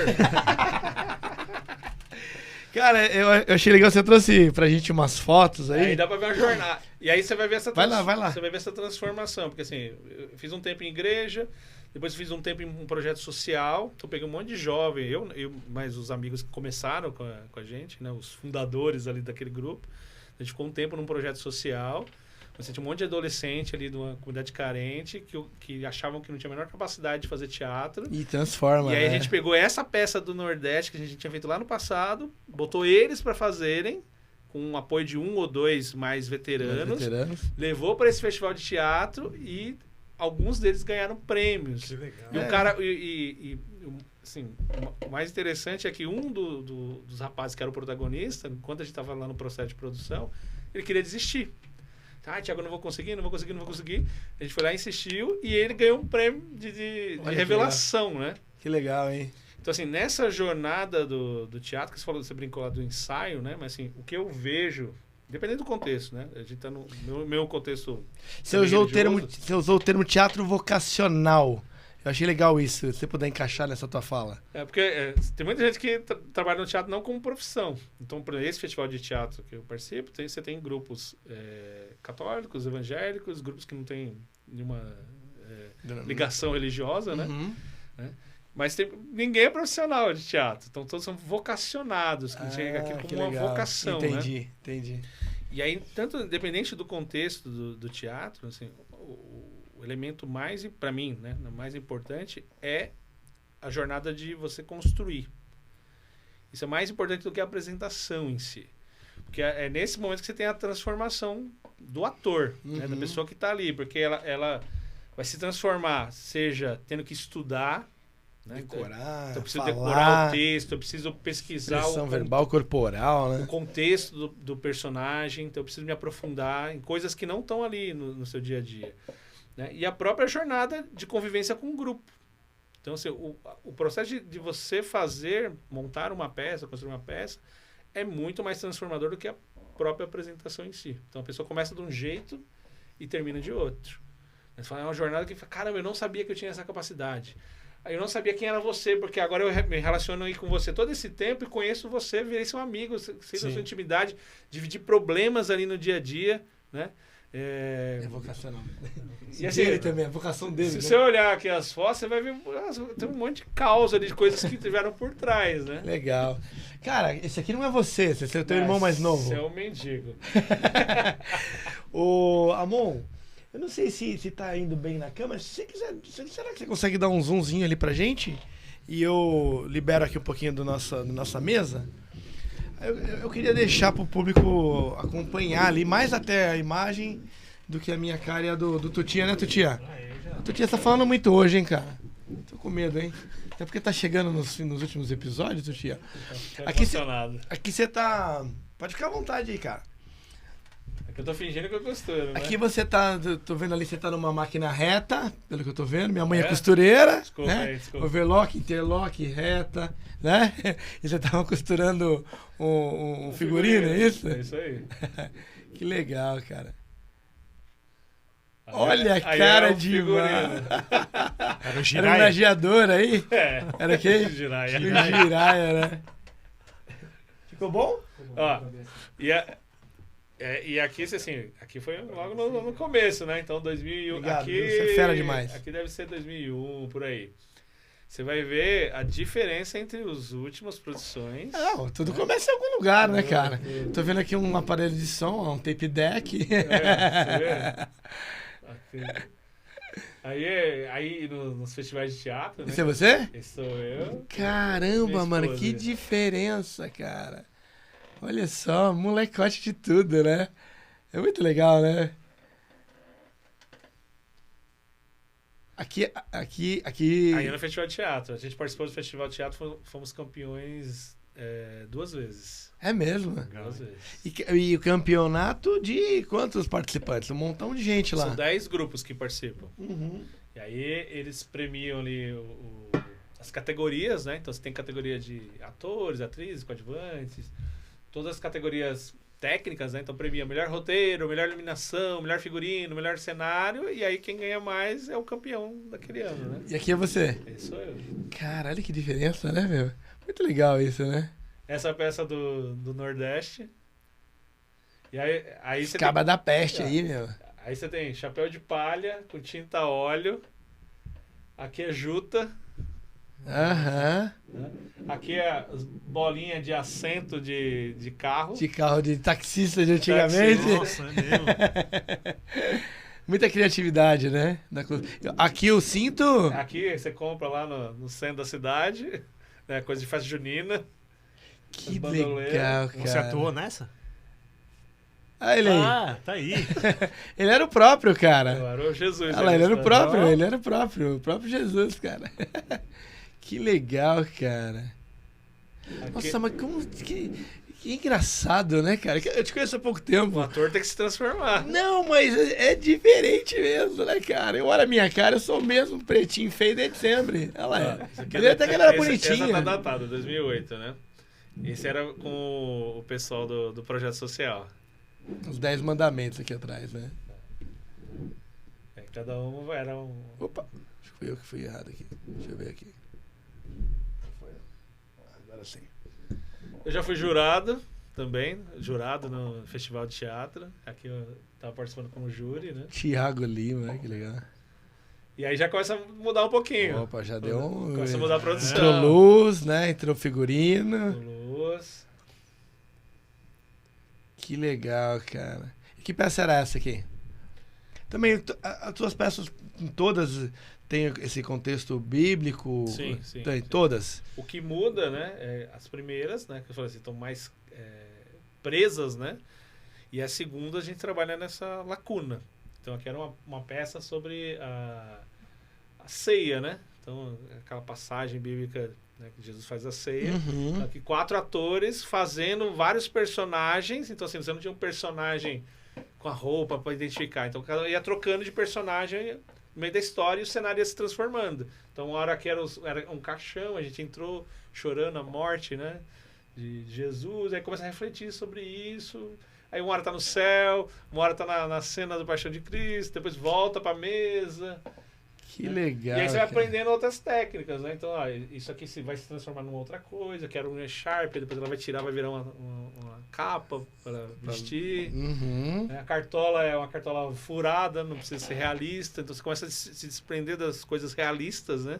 Ah, não, tem que ter a tampa, tem que ser... Então você vai fazendo o público enxergar o que você quer que ele enxergue. né? É. Aí acontece a tal magia do teatro, né? Exato. Então, aqui era um caixote, era uma estrutura metálica, e as pessoas olharam, pô, é um caixão. Mas por quê? Porque a gente tava chorando em cima, Entendi. tava se movendo, mas não tinha nada que você olhasse e falasse, não, isso aqui parece um caixão, né?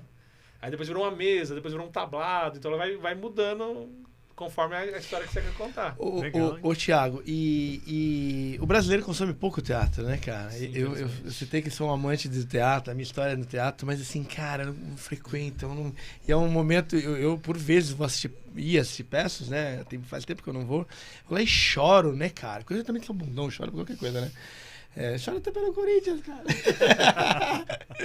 Mas eu cheguei uma época que eu mudei. A gente precisava consumir mais, né, sim, cara? sim. E tem muito material, muito artista. A gente tá numa capital que é mágica. Tem de tudo que é jeito. Amador, profissional, caro, barato, musical. Musical da Broadway que tá aqui. Tem de tudo, né, cara? E a gente não consome. Voltou agora o Rei Leão, né? Ah, voltou? Você vai achar desde o ingresso de R$500 do Rei Leão, que infelizmente tá muito caro pra levar a família, porque você vai gastar 2 contos pra ir todo mundo, né? E nós todos gastaríamos 2, viu? Que é 2. Não, eu fiz as contas, todo empolgado. Falei, pô, R$2.000 é muito dinheiro. Falei, tá 500 pau o Rei Leão. Um lugar decente pra você assisir, né? Tá. Pra você assistir lá no Puleiro. Lá no alto do teatro, não tem a menor graça, né? Eu já tinha... quando teve a primeira aqui no Brasil, eu ganhei 2 ingressos, levei o Enzo junto, mas ele era pequenininho. E a gente assistiu e eu fiquei encantado, porque é outro mundo, né? Minha esposa minha esposa assistiu o Rei Leão lá na Broadway, cara. Ela foi fazer um curso no Canadá e passou pelos Estados Unidos e assistiu o Rei Leão e o Fantasma da Ópera. Cara, o último que eu assisti foi o Fantasma pica da Ópera demais, aqui. né? Só É demais, que- né? Legal pra É caramba. demais, né? Se E é você emocionante Se demais, você né? prestar atenção, esse rapaz aqui era aquele rapazinho lá da outra foto, lá de trás. Aham. Que foi evoluindo, que foi virando um ator melhor. Então, Ah, tá. Um jovem das fotos do início da que tem carreira o lá ali, que você né? falou, o cara que tava com o cabelo meio enroladinho, né? Sim. Ele tá ali no canto da foto também. Aí ele foi evoluindo como ator, foi melhorando, né? Fazendo mais peças com a gente. Que Foi legal. envelhecendo, né? Foi amadurecendo, já tá barbado. Não, e os exercícios de teatro, né? De dicção, de expressão da voz, corpo, né? Olhar. Isso é aí que transforma as pessoas, né? Você aprender a falar. Eu gosto aqui no nosso bate-papo, porque eu fico bem à vontade de fazer, como se fosse uma conversa de bar, né? Eu tinha a língua presa. Ainda tenho um pouco, mas era assim, de ser chamado de patolino, tá ligado? Furo! Olha! Os caras me chamavam de patolino, cara. Eu só falava assim, sabe? Assim, só faltava o tapa e o bico não, parado. o gaguinho, né? Só faltava o gaguinho. Você não tinha nenhum Era amigo demais. gaguinho. E o cara, né? E o pessoal me chamava de patolino. Ô, patolino, patolino. E o professor, né, o Nível, pô, deixar um abraço aqui pro Nível Jags, meu mentor, mestre, falou que eu podia fazer, me deu maior força, o que você falou, né? Deu um incentivo, vai, cara. Eu falei, não, mas é muita coisa, eu não consigo nem falar. Você vai conseguir. E, cara, treinamento, né? Técnicas de usar um lápis, uma coisa Isso. simples, cara. Simples, sabe? Eu tenho que pagar uma fono, ganhei uma fono no curso de teatro. Então, assim, o teatro ele é mais por N questões, né? Transforma mesmo, né, cara? Olha que legal. Esses são os mais recentes. Esse aqui é 2008, né, que a gente viu? Ou 18? Aí tá 2011. Ou 2011. Bastante, tá repetido. Um pouquinho. Eu Ctrl+C 2 vezes. Não tem problema, a gente vê 2 vezes. Você vai mudando, né? O uso das peças, né? Tira o chapéu. Aí já é outra fase. Nossa, Outro nível, hein? mano. Ó, vou até dar um zoom aqui. Em 2012, né? A gente foi frequentar uma... Vamos seguir mais um pouquinho, tudo bem? Pode ser? Eu vou seguir mais um pouco, tá? Em 2012 a gente foi frequentar a Igreja Batista do Morumbi, né? E lá eles têm todo um incentivo para as artes, né? E na época tinha um diretor de teatro mesmo, de verdade, que estudou com Antunes, inclusive. E ele estava organizando, construindo isso, né? E aí nessa época, foi a época que eu comecei a aprender sobre musicais. Então eles eram muito fortes em musicais, porque tinha orquestra, tinha coisa ao vivo, então era pegada, né? Dessas igrejas mais tradicionais, batista, né? O pessoal valoriza muito a questão musical. E aí eu não gostava de musical até nessa época, fui aprendendo a gostar, né? Então aí foi um musical de Natal, né? Ali era um dos reis magos, né? Um rei oriental, né? E aí fui participando com eles. Aí nessa época eu fui só ator, né? Fui dois anos só fazendo musicais, aprendendo, né? Com o Rod Mark, né? E aí tem o making off, né? De como vira aquele personagem. Que né? legal, cara. Aqui é cola bastão pra prender a Caramba, sobrancelha. cola bastão. É mesmo? Você passa cola Prit, né? Pra sobrancelha não ficar eriçada, né? E depois Cola. você passa uma É. cor ali, alguma E coisa. aí, bigodinho colado. Os caras que eu vou ver lá na China. É chinês, não é japonês, né? Não, eu falei na China, eu acertei. Ô, eu já tô fazendo um teste já, cara, pra diferenciar japonês, chinês e coreano. Pra não ofender ninguém, né? Pra não ofender ninguém na viagem, entendeu? Descobriu a fórmula já? Hã? Descobriu a fórmula já? Você lembra que eu te falei que tem um videozinho? Meu filho que achou esse negócio, cara. E Deixa eu descobrir quem que é coreano, quem que é japonês, desculpa, cara. É que eu lembrei disso. E esse foi o segundo musical que eu fiz lá. Aí esse era uma Paixão de Cristo clássica, né? Mas tinha uma história, todo um enredo, mas era de época, né? É você aí? E eu fazia 2 personagens. Que louco. Eu era o vilão da história, né? Um romano. Olha que diferença. É. E aí eu tinha que trocar de roupa durante a cena e fazer o judeu, né? O Caifás ali, ó. Se não fosse os anel de compromisso de casado, eu não ia descobrir que era ele não, cara. Não. Dá pra saber. Aqui, ó, nos dois. Aqui embaixo...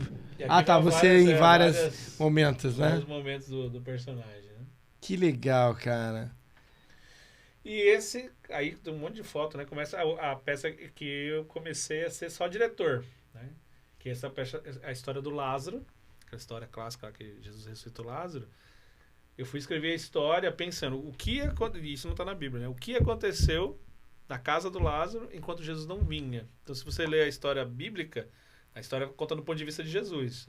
O Lázaro doente, mandou alguém lá chamar Jesus, Jesus falou, já vou. Em resumo, né? Então, a narrativa do texto é isso. Tá, e bem, o que aconteceu na casa do Lázaro enquanto Jesus não vinha? Então, toda a história, 90% da história, é uma história fictícia do que aconteceu ali. Todos os diálogos, aquilo ali, né? como que Lázaro morreu, os conflitos entre os personagens, um personagem que acreditava que ia dar certo, outro que não acreditava que não ia dar certo, tinha um antagonista. E aí eu falei, não, quero fazer uma peça com estereótipo judeu. Aí a gente misturou um monte de coisa. Então você olhar aqui e falou, pô, isso parece árabe, isso parece africano. E aí a gente foi construindo uma estética totalmente meio Oriente Médio, mas sem olhar e falar assim, pô, esse aqui, ó, por exemplo, esse é o Jesus da história. Aí você fala, ué, mas cadê o cadê o não sei o quê, todo o cabelo comprido. Então a gente fez uma releitura dessa história, colocando esses vários elementos, né? E aí essa foi a melhor produção que a gente já fez, porque aí você vê cenário, figurino, iluminação, né? Então, esse é o vilão da história. Aqui é um cenário que... E onde que você apresentou isso? A gente apresentou em 2 teatros. Isso é um festival de teatro. Tem que ser grande, né? Grande. Tem parece que tem uma característica de grandiosidade em cenário pelo tamanho das estruturas externas. Eu estou imaginando. Os cenários vocês construíram também. E o cenário... Essa aqui é minha esposa. Aqui. O cenário se transforma, né? Então o cenário... quando você pensa... lá atrás, fala, não, o cenário tem que ter todas as pecinhas do cenário. Aí depois você vai aprendendo que o cenário você pode se transformar. Então o cenário, de uma posição, ele era a casa do Lázaro, e aí no meio da história o cenário virava o sepulcro. A gente girava, tinha rodinha no cenário, e você só mudava o ângulo que o público estava olhando. E iluminava. Iluminava e ele virava uma outra coisa. É muito legal, cara. E aí a gente pegou um fotógrafo muito bom e fez uma foto muito bonita nesse. E aí são reais, não são pousadas, né? Não são pousadas. Não, são momentos Foram momentos que ele pegou mesmo, vocês se apresentando e tudo mais. Aí tinha dança, tinha música, então era meio musical a história, né? Que legal, cara. Os personagens se debatendo. Muito legal, cara. Muito bom mesmo aqui. E tem foto bastante, né? Você trouxe bastante coisa pra gente. Quer destacar cenário, alguma coisa aqui? Esse aqui? Esse é a mudança de cenário. O cenário mudou de ângulo. Só mudou o ângulo. Mudou a luz e ele virou uma outra coisa. Pode falar. Esse aqui? Penumbra ali, ó. Então assim, o cenário era muito simples. Eram 3 peças do cenário. Né? E aí você vai transformando a cena, vai mudando e o público vai enxergando outras coisas, né? No decorrer da história. E eram quantas pessoas aqui nesse grupo? Aqui tinha umas 20 pessoas, né? 20 pessoas? 20 Olha que pessoas. legal isso. E esse era o Jesus. Esse era o Jesus da história.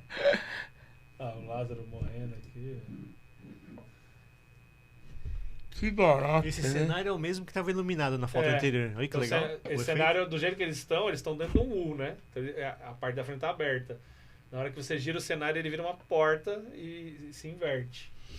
Muito legal, cara. E depois você trouxe outra peça aqui ou essa já tá na última? Tem bastante material, né? Aí tem umas historinhas mais pra frente ali. Deixa eu ver se a gente chega lá. Deixa eu ver aqui quem são. Aí mostra um pouquinho de processo de criação, né? Então, ó, desde... Você vai lá e rascunha, né? Cenário, cena. Então tem vários rascunhos de cena, né? Nossa, você desenhou isso? Caramba, que legal. O Thiago, esses dias eu me deparei com uma coisa. A gente falou um pouquinho de inteligência artificial recentemente. E eu vi um produto de inteligência artificial que, com base em escritas, ele cria esses storyboards aqui. Você já viu isso? Cria sozinho, cara. A gente sempre fala de inteligência artificial, né? Imagina. Isso aí eu tô querendo conhecer, porque dá um trabalho. Ele cria chama storyboard, né? Isso. E com base nos textos que você colocou. E aí você pode mexer aqui ou acolá. Então, isso aqui eram cenas uma sketch, né, que a gente fala. Então, uma peça menor, curta, né? Uma peça de 15 minutos, é um sketch. Não, a gente nem chama peça. Né? Deixa eu ver. Então, isso aqui era todo storyboard, cenário, né? Então, você clicar, você vai ver... E aí lá na frente você vai ver a gente fazendo as peças, né? Tem toda aqui a construção disso. Agora eu vou te pegar aqui no... Polêmica! Vou fazer pergunta polêmica agora. Tchã, tchã, tchã, tchã. Vou fazer pergunta tem polêmica. Pra isso, não? Não. Eu faço sacanagem mesmo. Tem nada montado aqui, cara. Depois da que a gente vê o que aconteceu. Você usou o termo sketch, que eu acho um negócio muito legal. A gente tem hoje um montão de gente criando conteúdo na internet, criando conteúdo de criação, criando muitas sketches digitais, né? YouTube, tem bastante coisa. Você tem grandes, não sei qual é o melhor termo de chamar, né? Grandes empresas, mas eu prefiro chamar ainda, que quando começou eram companhias ou ideias. Aí você pega o Porta dos Fundos, que cria muito sketch de tudo que é jeito, cria material de final de ano e tudo mais. Quando eles entram, você está fazendo sketches aqui, sketches religiosos e tudo mais, e eles fazem sketches cômicas, que falam de Jesus, que entram nesse aspecto, como é que você enxerga isso? Isso é livre para criar, a arte é aberta a qualquer ponto, ou você acha que deveria ter um limite? Não, a arte não tem limite, porque assim, a arte, independente do contexto que ela esteja, ela é arte. Então, assim, vou fazer uma analogia com música, né? O mesmo instrumento musical, as mesmas notas, as mesmas técnicas que você toca no show da Ivete Sangalo e na igreja, na missa, são as mesmas, né? Não tem diferença. Então, a técnica em si não muda nada. Se você olhar para o conteúdo, o texto também, você também pode não ver diferença. Então, você pegar uma música lá do Legião Urbana, lá, o Monte Castelo, né? Isso é a Bíblia purinha. É um trecho da carta de Paulo, né? E aí ele foi lá e fez uma música bonita, né? Usou instrumentos musicais. Inspirou. Só que a grande diferença, né, nisso tudo é o propósito. Para que eu estou fazendo isso? Né? Então isso que diferencia uma coisa da outra. Então você pode ter lá as mesmas técnicas, não tem limite, né? Não posso falar, a arte é arte, a arte não pertence a uma religião, a um grupo específico. Ele pode fazer o que quiser com o uso da arte, né? Então, o que vai fazer ele ser sacro ou profano é o propósito. Então, eles têm um propósito. O propósito deles não é estou divulgando uma mensagem, estou querendo melhorar a vida de uma pessoa. O propósito dele é entretenimento, o propósito dele é tirar sarro, ou né, talvez não goste de algum aspecto, fazer uma crítica. Então, o que vai fazer diferença é o propósito em si. Eu posso fazer uma peça todinha, né, dentro da igreja, contexto religioso, e se meu propósito, né, estiver desalinhado com isso, não vai ser uma peça sacra, não vai ser uma peça religiosa, né, porque eu tenho uma intenção diferente. Então, o envelope ali, o conteúdo, não determina se é sacro, se é profano, o que seja, né? É a intenção daquele que está fazendo. Eu faço workshop de teatro, né? Para conscientizar na igreja, porque ambiente de igreja é um ambiente, dependendo da igreja que você vai, muito restrito para o teatro. Eu enfrentei muitas dificuldades com o teatro. Muito. Tem limitações claras ali. Porque você tem, se você for olhar a história de igreja, né? Desde instrumento musical até dança, são elementos que não eram bem-vindos dentro de contexto, porque falava que não era de igreja isso, né? E Deus é o criador. Não era nem divino, às vezes, né? O criador da arte, né? E não é divino. Então, já teve discussão por causa de bateria, de guitarra. Se for a história de igreja, tem isso. Que, não, guitarra não é do capeta. É do demônio, né? Teatro passou por essa fase. É mesmo, né? Não tem nada que é de nada, né, cara? Então, assim, eu vejo que assim, ele tem liberdade de dizer o que quiser, né? Ele pode envelopar, botar o Jesus na história, botar o texto, mas o que vai diferenciar é o propósito. É isso que impacta, né, a pessoa no final, que vai fazer ela ser uma pessoa diferente, que vai transformar ela nessa jornada. De um lado pro outro. Mas aí quando você entra no aspecto de sketches de internet, o público que vai assistir, o cara tem um propósito. Sim. É uma empresa de comédia. O nome é. Os personagens, as pessoas que aparecem, todos nós reconhecemos como comediantes, né? Troca um, muda lá o Porchat para não sei o quê, mas são todos comediantes. Mas aí, eu vou entrar num outro aspecto. Tô querendo pegar esse aspecto da religião. Mas aí o Estado, às vezes, vem e interage, quer intervir, quer proibir. Acho que você vai concordar comigo, tá errado também, né? Porque por mais que tá na internet, o propósito dele é um, mas chega em qualquer um. Qualquer um dá o play no YouTube, assiste aquele vídeo e tem a interpretação que quiser. O propósito é fazer rir, né, e tal, mas tá me ofendendo. E aí o Estado vem, às vezes, para defender essa única classe aqui. Estou falando especificamente de religião. Mas eu poderia estar falando de alguém com autismo, sim, de alguém com alguma dificuldade, alguém que faz uma piada com o Teleton, igual aconteceu com o Léo Lins, ficou proibido. É demais, não é? O Estado entrar nesse ponto também, não é? Acho que a intervenção de Estado tem que ir até o limite da legislação. Então, assim, você tem leis relacionadas a você ser ofensivo em relação ao culto religioso, né? Isso acaba... Vai muito do viés de quem estava no governo, né? Então, assim, existe um estereótipo muito grande para religiões de matriz africana, né? Mas o pessoal pega mais o pé briga porque mexeu com a imagem sacra, mexeu com... Então, assim, não é tratado de forma igualitária, né? Existe uma legislação para isso. Uhum. E nem tudo que é legal é moral, né? Então, mesmo que esteja legalmente está certo, mas eu estou fazendo uma brincadeira com uma conotação pejorativa que vai ofender um determinado grupo de pessoas, né? Então, eu não estou me colocando no lugar do outro. Aí entra o meu propósito. Eu quero entreter, divertir. E aí, em alguns contextos do nosso passado, isso era natural. Você tirava sarro do gordo, do magro, da mulher. O Patolino tá feliz até hoje. Testão, Patolino. Jasper, o samurai. Você era samurai? Era porque eu levei um ponto aqui que eu caí, aí eu fiquei com curativo aqui uns 3 meses de samurai. Então, acho que assim, o limite vai, né, até onde, primeiro, a lei determina, isso tem explícito isso, o respeito ao culto religioso, de alguma forma. E o segundo vai da consciência de quem está fazendo, né? O quanto que ele não quer ser ofensivo a um determinado grupo. A mesma coisa eu botar numa peça para eu criticar. Eu fiz uma peça lá no começo, eu era o pai de santo na história. A primeira peça que eu fiz que era da Gincana. Uhum. Então tinha lá, era uma releitura de uma passagem bíblica, e aí eu troquei os personagens e o vilão da história era um pai de santo, né? Naquele contexto ali, todo mundo não achou nada. Se eu fizer isso agora, eu estou ofendendo, né? Porque isso está mais exposto, as pessoas têm mais consciência. Mas não é a mesma expressão da arte? Não é a mesma expressão da arte. Se você fizer no palco, eu não quero que é polêmica, né? Mas se você fizer no palco, o teu público tem uma pré-avaliação, um desenho do que está sendo falado ali, aquilo é uma arte. Você pode gostar ou não. Eu esticaria até essa questão quando você fala em piada. Para mim não tem limite para piada. Limite para mim é o ambiente, onde você está fazendo a piada.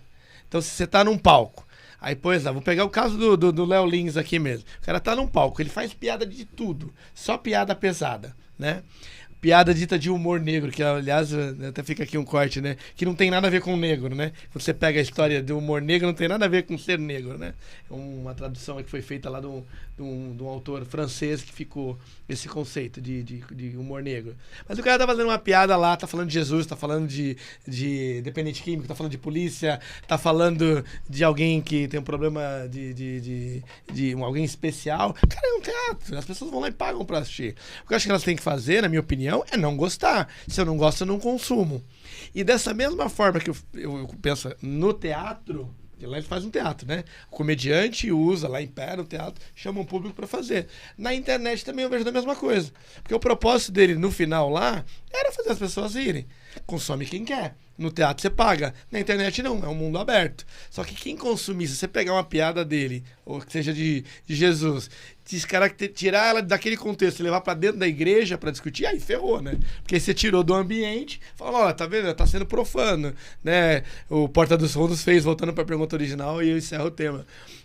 Para quem, se você pegar aqui e levar dentro de uma igreja XPTO lá, nem vou dar denominação, aquilo é profano, é inadmissível, né? É que o ambiente vai fazer você ter mais sensibilidade ao tema do que em outros. Então, assim, tá todo mundo propenso a isso, né? Para mim, isso não retira a situação de você estar sendo desrespeitoso com alguém. Eu falei, uma coisa é legal e outra é ser moral, né? Uhum. Então você está no ambiente onde todo mundo está propenso a isso, né? Então aquele público não está sensível àquele tema de alguma forma. Mas você pode estar ofendendo alguém, pode estar sendo pejorativo, mas você está legalmente não tem problema nenhum ali. Não está cometendo nenhum crime. Mas aí veio o Estado e criminaliza em alguns momentos. E aí você tira né? aquilo e coloca no ambiente onde as pessoas têm outra sensibilidade, Ferrou, então né? o negócio explode. Muito bom. Polêmicas! A gente sabe fazer perguntas também aqui. Vamos ir pro nosso finalmente aqui, né? Estamos nos finalmente, tá, Amon? Obrigado aí por ter acompanhado a gente aqui, o Amon, pessoal. É o diferente, tem o último aqui, ó. Vai lá, vai pro final. Só pra... Viu, Amon? Te agradecer pessoalmente aqui, deixar o registro e agradecer também ao pessoal da Turnit aqui que nos apoia. Estamos no 9º episódio, faltando 2 para essa primeira temporada. E o Thiagão aqui nos dando brilho aí, prestigiando a gente aqui, a gente prestigiando a sua história. Fala. Vai lá pro final. Você quer ver a diferença, né? Vai lá pros últimos, né? Olha aqui, cara, que legal. Hein? Não, só de mudar. Olha só, um nariz de palhaço e uma pintura. Olha a cara que o bicho faz. Não, a expressão, Walter, tem um. É a expressão aqui. As expressões. Deixa eu pegar aqui. Vou pegar aqui. Deixa eu até jogar aqui no. Cadê ela aí? Vocês estão vendo aí? Slide aqui, né? Vou botar aqui pra gente ver no foco. Legal. Você virou outra pessoa, né? Você faz workshop de teatro, você falou, né? Nossa. Esse é o Enzo, mas ele era menor nessa época. Que legal. Olha a carinha dele, que bonitinho. Tô aprendendo com o pai, cara. Isso aí vai dar trabalho. Ai, que legal, cara. Muito bacana, cara. Muito bacana. Eu vi essa foto sua no teu Insta, sensacional, né? E ela é mais recente, né? Essa é recente. E descaracteriza na minha cabeça o perfil do consultor, né? Em si, o ator, o humano ali, né? Que legal, cara. Aí isso uma festa, né? Que a gente faz, que tem 2 grupos, a igreja é dividida em 2 grupos que competem entre si. Tem que fazer um musical temático na época junina. Né? E aí esse foi o primeiro que a gente fez. Sua esposa? Minha esposa. Que legal, muito bonita. Né, esse gordinho aí. Alto, né, cara? Eu fiquei um tempão conversando com ele pela internet, né? Até o dia que eu encontrei ele pessoalmente. Falei, caramba, meu cara. Todo mundo caramba. Todo mundo acha que eu sou baixinho, né? E aí todo o processo de construção, festival de teatro. Acho que as últimas são mais festival, apresentando. Que legal. A gente já foi apresentador de festival. Que legal. Você quer que eu vou lá pra baixo, né? Você já me pediu já. Aí você vai ver aí aqui, ó. Aqui. Aí, mudança de personagem. Mudanças de fisionomia.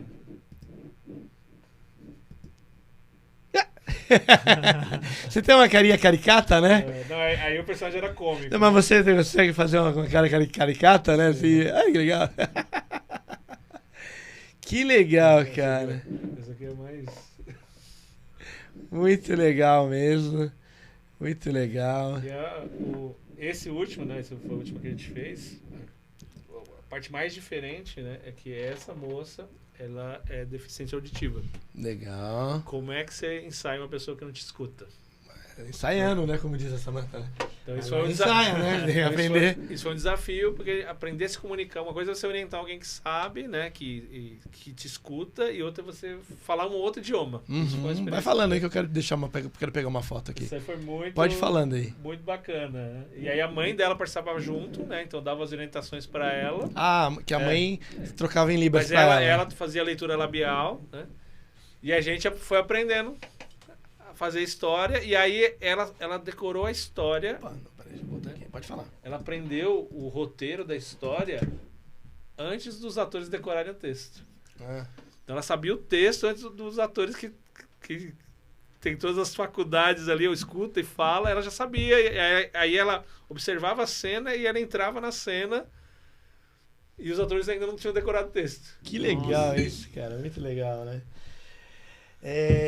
Tiagão, queria deixar essa última foto aí, que pra mim ela é enigmática. É muito legal essa foto. E Só te agradecer, cara, pela oportunidade da gente bater esse papo, conversar contigo. Né, André? Você gostou, André? Gostei, super bacana. Ô, Amon, quanto tempo nós Super estamos falando aí, divertido. Amon? Estamos na geral aqui, Amon? 2 horas e 2. Caramba, a gente falou 2 horas e 2, bateu o recorde aqui, hein, cara? Roubei um pouquinho da tua noite aqui, Amon, mas foi muito importante pra gente. Tiagão, obrigado. Eu que agradeço. Foi um prazer grande mesmo. Espero que você venha aqui na segunda temporada pra gente contar outras histórias, né? Foi muito marcante, muito legal. Quero conhecer os seus meninos lá, o Petros, o Enzo, conhecer a Maia também. Maia, né? Não errei o nome, não. Não. E a gente botar esses nossos grupos, nossas famílias, levar sua esposa também, né? Os moleques, a menina e o menino, né? Jogar beisebol, futebol americano e futebol. Eita. Você gostou, cara? Gostei bastante. Legal. Obrigado, viu? Eu que agradeço. Então tá bom. Gente, obrigado por vocês ficarem até aqui. Um abraço, curte, compartilha, segue a gente nas redes sociais. Bambu Podcast. Tchau. Eu gosto de dar um tchau.